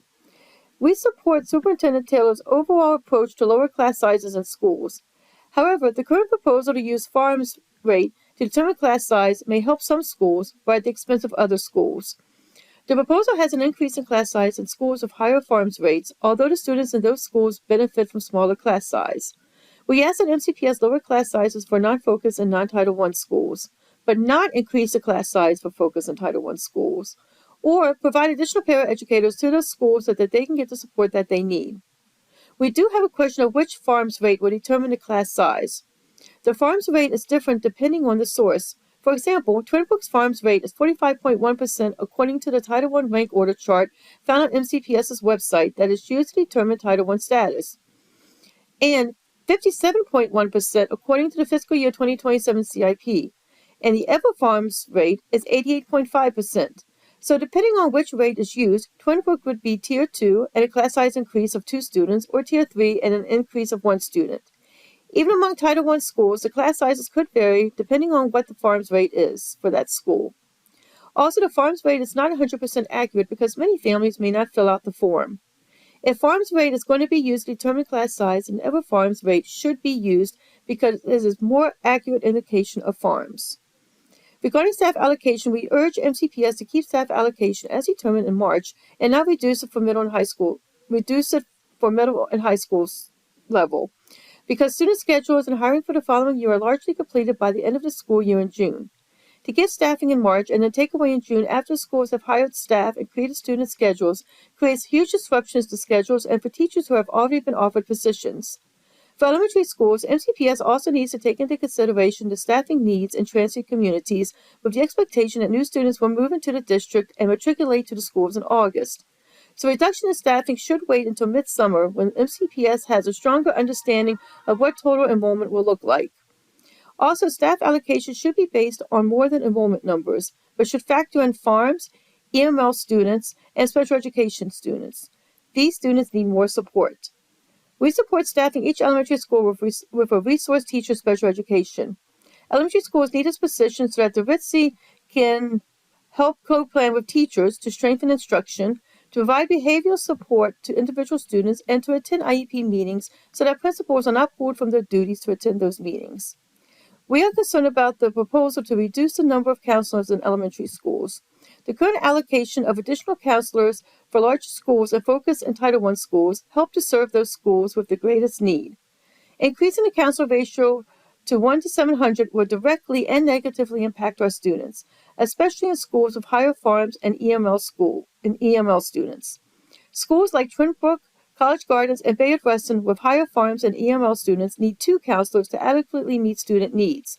We would like to request a second counselor for college students to help to support the school for this reason. If class sizes are determined by farms rate, then perhaps counselor allocation should be determined by farms rate and the number of EML students. We request at least two additional positions for Richmond Montgomery High School for building services. Currently, the Building Services Department is understaffed given the square footage and use of the building by our community and MCPS. Richmond Montgomery also needs additional security staffing to cover the square footage and the number of stores and spaces at the school. We request additional lunch and recess aides at elementary schools because the 50-to-1 ratio creates unsafe situations. More supervision is needed to ensure the safety of our students during the least structured time. We also request more staffing for reading and math intervention at Ritchie Park Elementary School. The school's interventionist staffing currently is a 4-hour foundational literacy paraeducator. They need more staff to support students who require Tier 2 and Tier 3 reading and math intervention. The ideals behind homeschool model for providing special education services are laudable, but its implementation needs improvement. Students are getting stuck in HSM when it is not an appropriate instructional setting for them as documented by the IEP or free appropriate public education records. It is not conducive to academic or social progress for these students or their peers to assign them a paraeducator and place them in a general education setting containing stresses and triggers that too often lead to dysregulated or disruptive behavior. Schools need the special education office to partner with them more productively in these situations. The special education office needs to be fully staffed to be able to handle the number of special education students. This is one reason why the proposed reduction in staff in the autism unit is concerning, especially with the growing need for autistic students. Schools with autism programs like College Gardens Elementary School needs more support, not less support. Thank you for your time and consideration. Good evening, Dr. Taylor and members of the board. My name is Kristen Erdheim, and I serve as Magruder Cluster Coordinator along with Leanne Parnell and Dan Silva. I'm a parent to 3 current MCPS students, a 2022 grad, and I'm also a substitute teacher in the county. The Magruder Cluster serves a highly diverse student population, including a large number of students who qualify for farms, an increasing number of English language learners, and a broad range of specialized education programs, including SESES, one of only 2 enhanced SESES programs in the county, 2 learning centers, an autism program, an extensions program, PEP programs, and one of only 2 physical disability programs in the county. Cluster principals consistently identify the state of our special education programs as a primary area of concern. While we are deeply appreciative of the addition of a special education resource teacher at the elementary level next year, which will help ensure that students with IEPs receive more comprehensive support, the system remains under increasing strain. As specialized programs are reduced and as a growing number of students with significant needs enter our county, the capacity of our programs is being stretched thin in ways that directly and negatively affect student outcomes. As a frequent substitute in the Learning Center at Mill Creek Town, I see firsthand that despite the hard work and commitment of our incredible staff, many students are not getting the instruction they need. The intensity of support required by students with severe needs often limits the amount of individualized instruction available to others. Our special education classes should be capped at appropriate sizes and staffed at levels that reflect the complexity of student needs. Many students in these programs require consistent one-on-one or small group support, yet classrooms are frequently understaffed, making it impossible to meet IEP requirements or provide meaningful instruction. This is not a failure of educators, but of a system that is not adequately resourced. As fewer specialized programs are available, more students who require differentiated instruction and targeted behavioral or academic support are being placed in general education classrooms without the services they need. This often results in escalating behavioral and academic challenges that affect not only those students, but also teachers and their peers. General education teachers are being asked to manage complex needs without sufficient training, staffing, or support, which compromises instructional time and the learning environment for all students. Additionally, the current specialized program placement process often places parents in the position of making life-altering decisions for their young child, including whether their student will be diploma-bound, based on early placement decisions that may not reflect the child's long-term potential. This is not a decision most families can reasonably or fully comprehend at such a young age, nor should it be permanent. Children with specialized needs develop at different rates, and early instructional needs should not predetermine long-term academic outcomes. Families need reassurance that choosing a specialized program to ensure appropriate support does not close the door to future opportunities. MCPS has a responsibility to ensure that special education programs are adequately funded, appropriately staffed, and flexible enough to respond to student growth. This includes summer programming and ESY. Cutting ESY is harmful to our special education population. Students with the greatest needs are being set up for inequitable outcomes. Our cluster respectfully requests the addition of cross-functional secondary ELA instructional specialists to provide sustained professional development, classroom-based observations, instructional oversight, timely data feedback, and accountability. We also ask that MCPS reconsider its arbitrary reductions to PPWs and family engagement specialists and instead assess where there may be unnecessary overlap between these roles at specific schools. Additionally, we request that the board fully fund the proposal to increase support staff for EML learners, which is critically needed in many schools within our cluster. We also request that the board establish permanent substitute positions for all elementary schools and middle schools in our cluster. It is neither equitable nor sustainable for paraprofessionals to be routinely reassigned to cover classrooms due to a shortage of substitutes. The safety of our students continues to be a serious and ongoing concern, particularly at Magruder High School. Students are regularly exposed to hallway fights, vaping in bathrooms, and other security issues that disrupt learning and create an environment of fear and anxiety. These conditions undermine students' ability to focus, negatively impact mental health, and place staff in unsafe situations. We are requesting additional security staffing at the secondary level because the current allocation is not sufficient to ensure safe, orderly schools where students can learn and thrive. Our cluster understands that operating a school system as large as ours requires increasing financial resources that MCPS simply does not have. This reality demands that we be strategic in how we allocate funds and creative in how we ensure our operating budget is fully funded. At the same time, we must not lose sight of our true focus and the responsibility we have to ensure that all of our children are safe, cared for, and receive equitable access to a high-quality education. Thank you. Good evening. My name is Dorothy Satterwhite. In my 25 years as a special education teacher, 16 of those in MCPS, my focus has never changed. The success of our most vulnerable learners. As the chair of the Special Education Collaboration Committee, a problem-solving committee composed of special education teachers and MCPS officials, I see the big picture of the district. Tonight, that picture is alarming. I am here because I see every day the real consequences of a system that is not fully funded. Simply put, we do not have enough qualified special education teachers.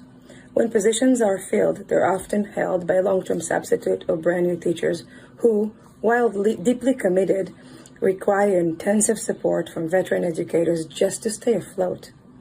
Since I started at my current school, every year we have relied on new or continually certified teachers or long-term substitutes to fill essential roles.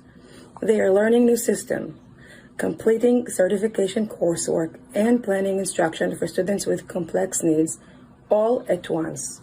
I have watched teachers struggle and sometimes break under that weight. This is a cycle of shortage. Underfunding creates vacancies. Vacancies create unimaginable workloads. Workloads lead to burnout, and burnout leads to attrition. When we fail to staff our school, the shortage is not just an empty position. It is lost services, lost instructional time, and inconsistent support for children. We are sustaining a crisis, not a system. The disconnect is everywhere. General education teachers, overwhelmed by overcrowded classrooms and growing students' needs, are often left feeling that special education is not their responsibility. This is not a lack of compassion. It is a lack of training and support. Our students are arriving with increasingly complex needs and trauma, and our teachers cannot support them without sustained professional learning, structural support, and those require funding. We cannot meet these needs with a skeleton crew. For years, I have advocated for one full-time resource teacher in each elementary school. Middle schools and high schools have those positions because they know how essential these positions are for student success, legal compliance, but also for staff support. I was very encouraged to hear Superintendent Taylor propose this investment. He got me board to act now and fund one full-time resource teacher in every elementary school. Thank you. Good evening, members of the board. My name is Lisa Torres, and I'm a parent at Kensington Parkwood Elementary. I am here tonight to respectfully urge you to maintain the established pathway from Kensington Parkwood Elementary School to North Bethesda Middle and Walter Johnson High School. Our family chose this community specifically for this connection. For our children, this isn't just a line on a map. It is a decade-long social and academic foundation. I speak to you today not only as a concerned parent, but as a professional case manager who works daily with young people with disabilities. In my field, I see firsthand how vital environmental stability is for a child's social-emotional well-being. Disrupting these long-standing pathways introduces unnecessary stress at the exact moment when students benefit most from a sense of belonging and consistent peer group, the adolescence. Beyond the social impact, there is a physical safety situation to consider. I walk the Tuckerman-Kensington corridor regularly. I have seen drivers turn off Tuckerman onto community roads at high speeds, often crossing sidewalks, without looking. Navigating this corridor as a pedestrian requires constant vigilance, especially during months of seasonal darkness or high sun glare. Asking our students to navigate unsignalized access points in this high traffic area is a risk we should not be taking. Finally, I want to address the geography. Keeping Kensington Parkwood Elementary School within the Walter Johnson cluster does not create an island. Our community is geographically together with the neighborhoods to our east that are already assigned to North Bethesda and Walter Johnson. Preserving this articulation maintains coherent logical boundaries. I ask the board to prioritize student safety, community trust, and academic continuity. Please keep our Kensington Parkwood students in the Walter Johnson cluster. Thanks for your time and for your dedication to all MCPS students.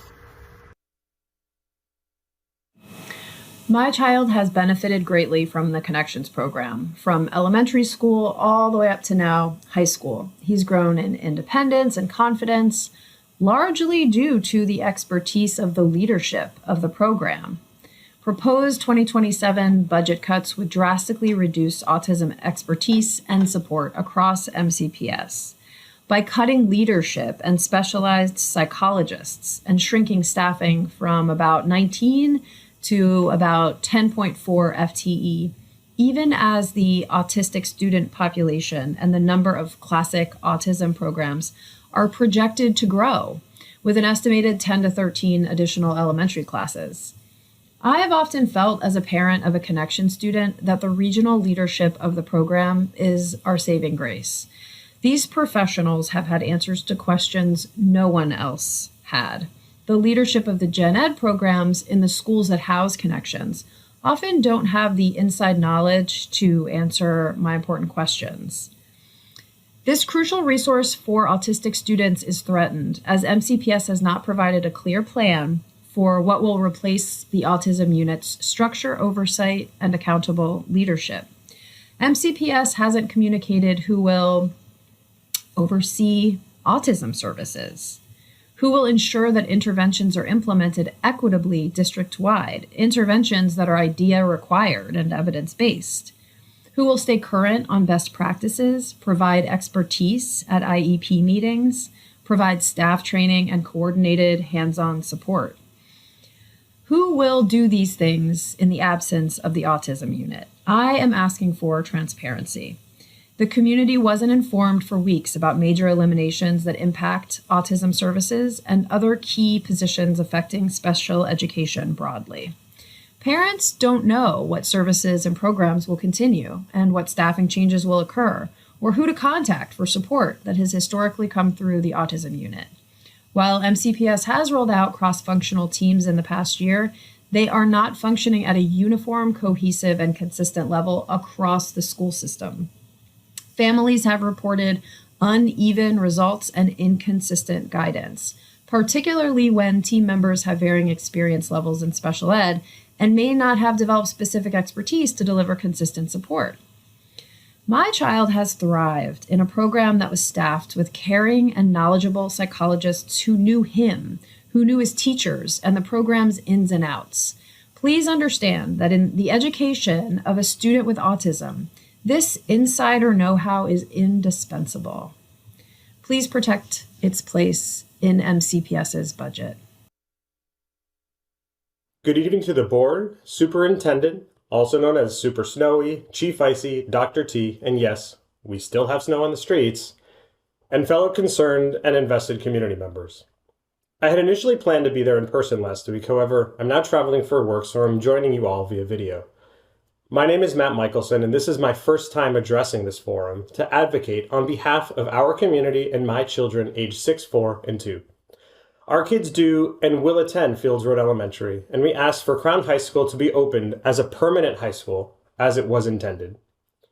I grew up in a small town in Massachusetts with one middle school and one high school, so you can imagine my initial reaction to the complexity and complication involved in this dialogue. The decisions and recommendations you have ahead of you are difficult and will alter many children's futures, so I thank you for the care with which you have and will continue to approach this topic. This small town up north where I grew up was not very diverse. It was predominantly white and middle class. This is far from the diversity makeup of Fields Road, and I have been so positively overwhelmed at the exposure to and inclusive nature of such a diverse community. This group of kids, families, and cultures has been monumental in establishing a well-rounded young girl in my 6-year-old and her classmates to learn from their differences, celebrate their common ground, and grow as informed and contributing members of a diverse and inclusive community. For example, Fields Road hosts a Heritage Night, which was supposed to also be last week and is now scheduled for March, where dozens upon dozens of cultures, nationalities, and traditions are on display and celebrated. It is this diversity that we as parents and you as guardians of our children's future need to cherish, nurture, and amplify. The Fields Road community is diverse, and this is a strength that we will bring to Crown High School. We are asking for our children and for our community that you prioritize stability, equitable opportunity, and a community that is actually in close proximity to where we live and where our kids learn, as Fields Road is not only the street where Crown High School sits, but also it is the closest elementary school to this new building. While standing at my kitchen window, I can see where my yard borders 2 different neighborhoods, both of which currently are zoned for Wooten High School, and I would be remiss to not mention option H here. This option has woken up a lot of emotion from some neighbors that are literally a snowball's throw away.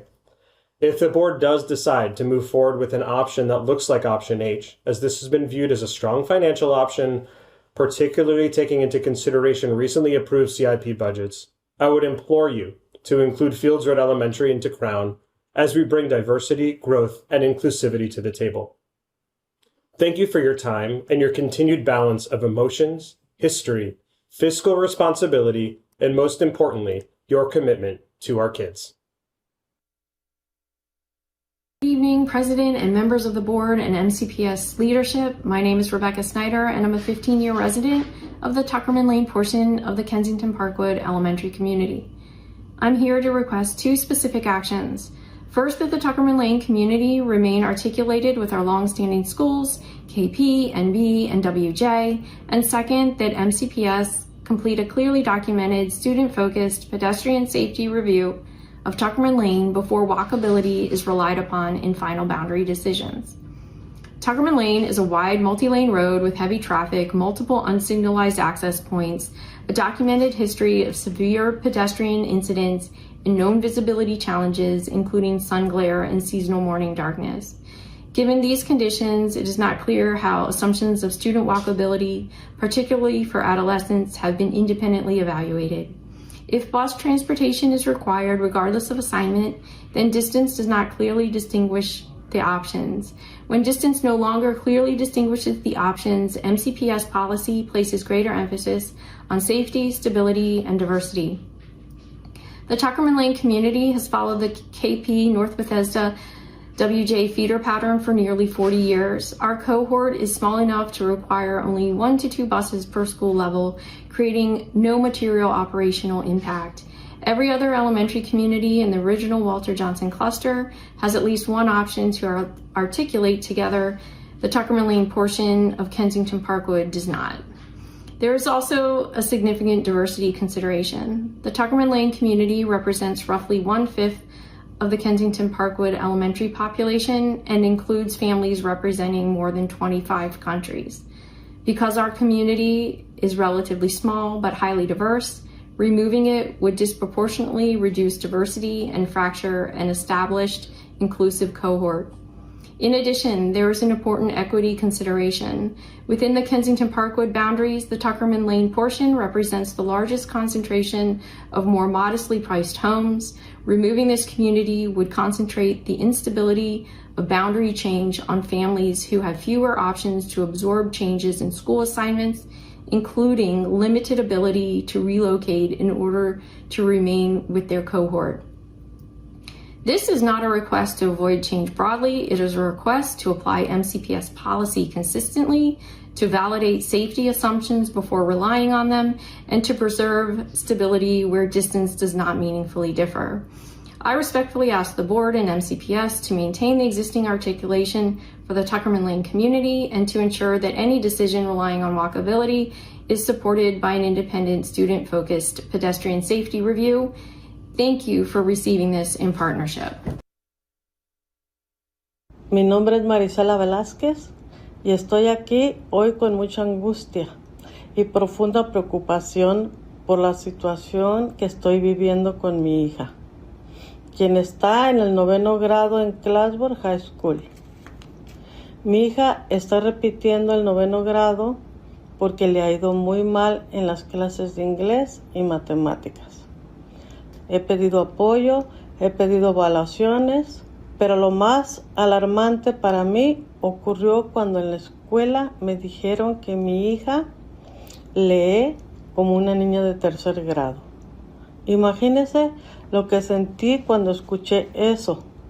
¿Cómo es posible que en la elementary y en la middle school nunca nadie me dijo que mi hija no podía leer a nivel adecuado? ¿Cómo es posible que haya pasado tantos grados sin que se identificaran estas dificultades tan serias? Esto no es solo doloroso, es aterrador, porque significa que mi hija no es la única. Significa que hay muchos niños que, al igual que ella, no están aprendiendo a leer en la escuela elemental y aún así lo siguen pasando de grado como si no hubiera un problema. Este silencio es falta de intervención. Está marcado para siempre en el futuro académico y emocional de nuestros hijos. Yo estoy aquí porque mi hija ahora está sufriendo las consecuencias de esos errores. Y no debería ser así. Ningún niño debería de llegar a high school sin saber leer. Ningún padre debería enterarse tan tarde. Y ninguna familia debería pasar por este dolor cuando el sistema educativo tiene la responsabilidad de identificar, apoyar y acompañar a los estudiantes desde los primeros años. Ustedes, como junta directiva de educación, tienen que actuar inmediatamente. Tienen que revisar lo que está fallando en la enseñanza de lectura, en las evaluaciones, en los apoyos y en la comunicación con las familias. No podemos permitir que más niños lleguen a high school sin las herramientas básicas para aprender. Les pido con el corazón en la mano que tomen medidas urgentes. Mi hija merece oportunidad real y todos los niños del condado también.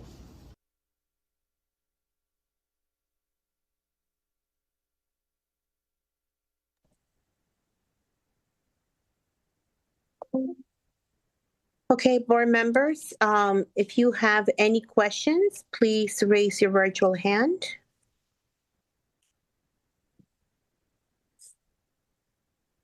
Ms. Stewart. I first want to acknowledge the last person that gave testimony via recorded testimony, Ms. Velasquez. I want to make sure that staff follows up with her. Sometimes you hear testimony and you realize that we need to sometimes reach out directly to our parents. So this is one of those cases. Beyond that, there is something I heard more than once, and this is a question about how we staff and when. A couple of the testimonies asked for midsummer staffing, and I just thought that was worth asking if that's possible or not possible, or why we do our staffing when we do. I don't know if you want to answer now or in. Currently, we don't have a practice to adjust staffing at any scheduled intervals, but that is something that we absolutely think that we need to do, and that's a great recommendation and something that is a part of new staffing standards. Okay, that's terrific, because I did hear it maybe a half a dozen times. And then the other, I've heard this thrown about. I don't know what your thoughts are about it, but permanent substitutes, or is that something that we might do with other staff, that they would act as permanent substitutes? I'm not sure. We did not write a staffing standard for permanent substitutes yet, but we should. And we did not include funding for that in this budget, but that should be a feature in future budgets. It is a very cost-effective way of creating continuity in school environments when there is a reliable substitute who not only knows the school, but also knows the kids, the community, and is a regular fixture in that school community. But it does have a cost to it, so it is something that we have to plan out for future years, and it is a good recommendation. I look forward to seeing that in future years. I did flip through our staffing guidelines. I did not see it, but I didn't know it was under another category. But thank you for clarifying. And that's all my questions. Thank you, Ms. Stewart. Ms. Montoya. Thank you. Just a quick request that you will likely need to follow up on. In terms of the class size reductions, can you, I know we have an overall cost of, I think it's 34.1 million, but that's for K through 5. Is it possible for you to please parse that out in terms of K through 2 and then 3 through 5? Thank you. Yeah, I just want to see any of my colleagues. Ms. Silvestre? Yes, Ms. Rivera-Oven. I just wanted to make sure that people were able to hear our Spanish-speaking parent in English, because I heard her in Spanish. So just wondering if people heard her in English. There was simultaneous translation going on in writing. Okay. Speaking. I know I had to kind of look over, even with glasses, but and there was simultaneous translation going on. But I think it would have been helpful to actually have it a voiceover, in my opinion. Anyway. Yeah, So, just for those that didn't catch that, she was talking about her child being diagnosed. Well, her being told that the child was reading at a 3rd grade level when they were in high school. So the work that needs to be done in secondary literacy. But as Ms. Stewart requested, it'd be good to have a follow-up with her. Thank you. I did see it's also in written testimony online. So if people want to go back and read, it's on the PDF linked in the written testimony. and I know that it is not customary usually to follow it in individual cases. However, this goes pretty much also to the testimony of the Black and Brown Coalition, hand in hand, in my opinion, about just how we do grading, how we communicate with parents, sometimes how difficult it is to read those charts. And I know, Dr. Taylor, we have made some changes in that regard. It is unfortunate that those changes didn't come any sooner for this child and this parent. But the reality is that we have a lot of hardworking parents, and I'm going to say it in Spanish. Quiero agradecerle directamente a la mamá Marisela Velázquez. Señora Velázquez, muchas gracias por su testimonio. Yo sé que no fue muy fácil venir a dar un testimonio público sobre este tema, pero le agradecemos de corazón porque sabemos que su niña quizás no es la única que está en esta situación. And what I just said to her, quickly was like, I really appreciate, one, the courage for her to come and share this situation, because it's probably not easy to do with a high schooler. Can you imagine? And 2, that, her call was to ensure that she's doing this for other kids and for other parents who could probably not get to us to be able to testify. And I have the same call.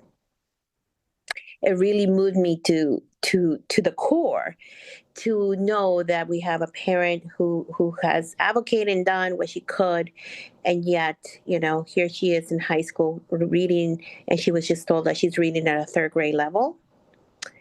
My hope is that this is a unique situation, but I also know from working in the community hand in hand that it is not.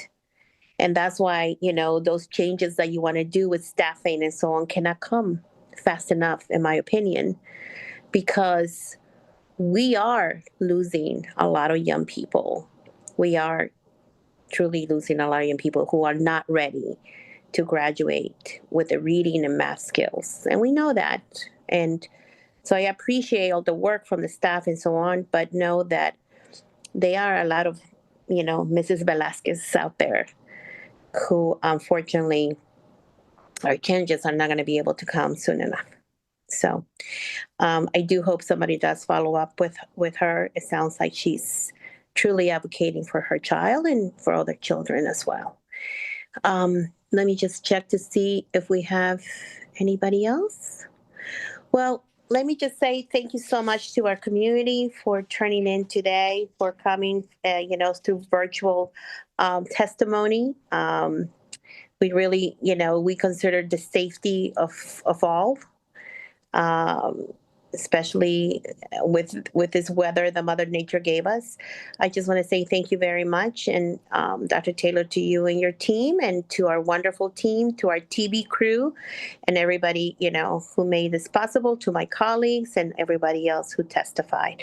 Gracias por su testimonio. Agradecemos a nuestros empleados de la Junta, al superintendente y a todos ustedes por haber venido y atestiguado. If there are no additional questions, this will conclude the public hearing. Again, thank you to everyone, and I wish you a very blessed night and a blessed week. Good night. Buenas noches. Thank you, everyone. Thank you to the translators.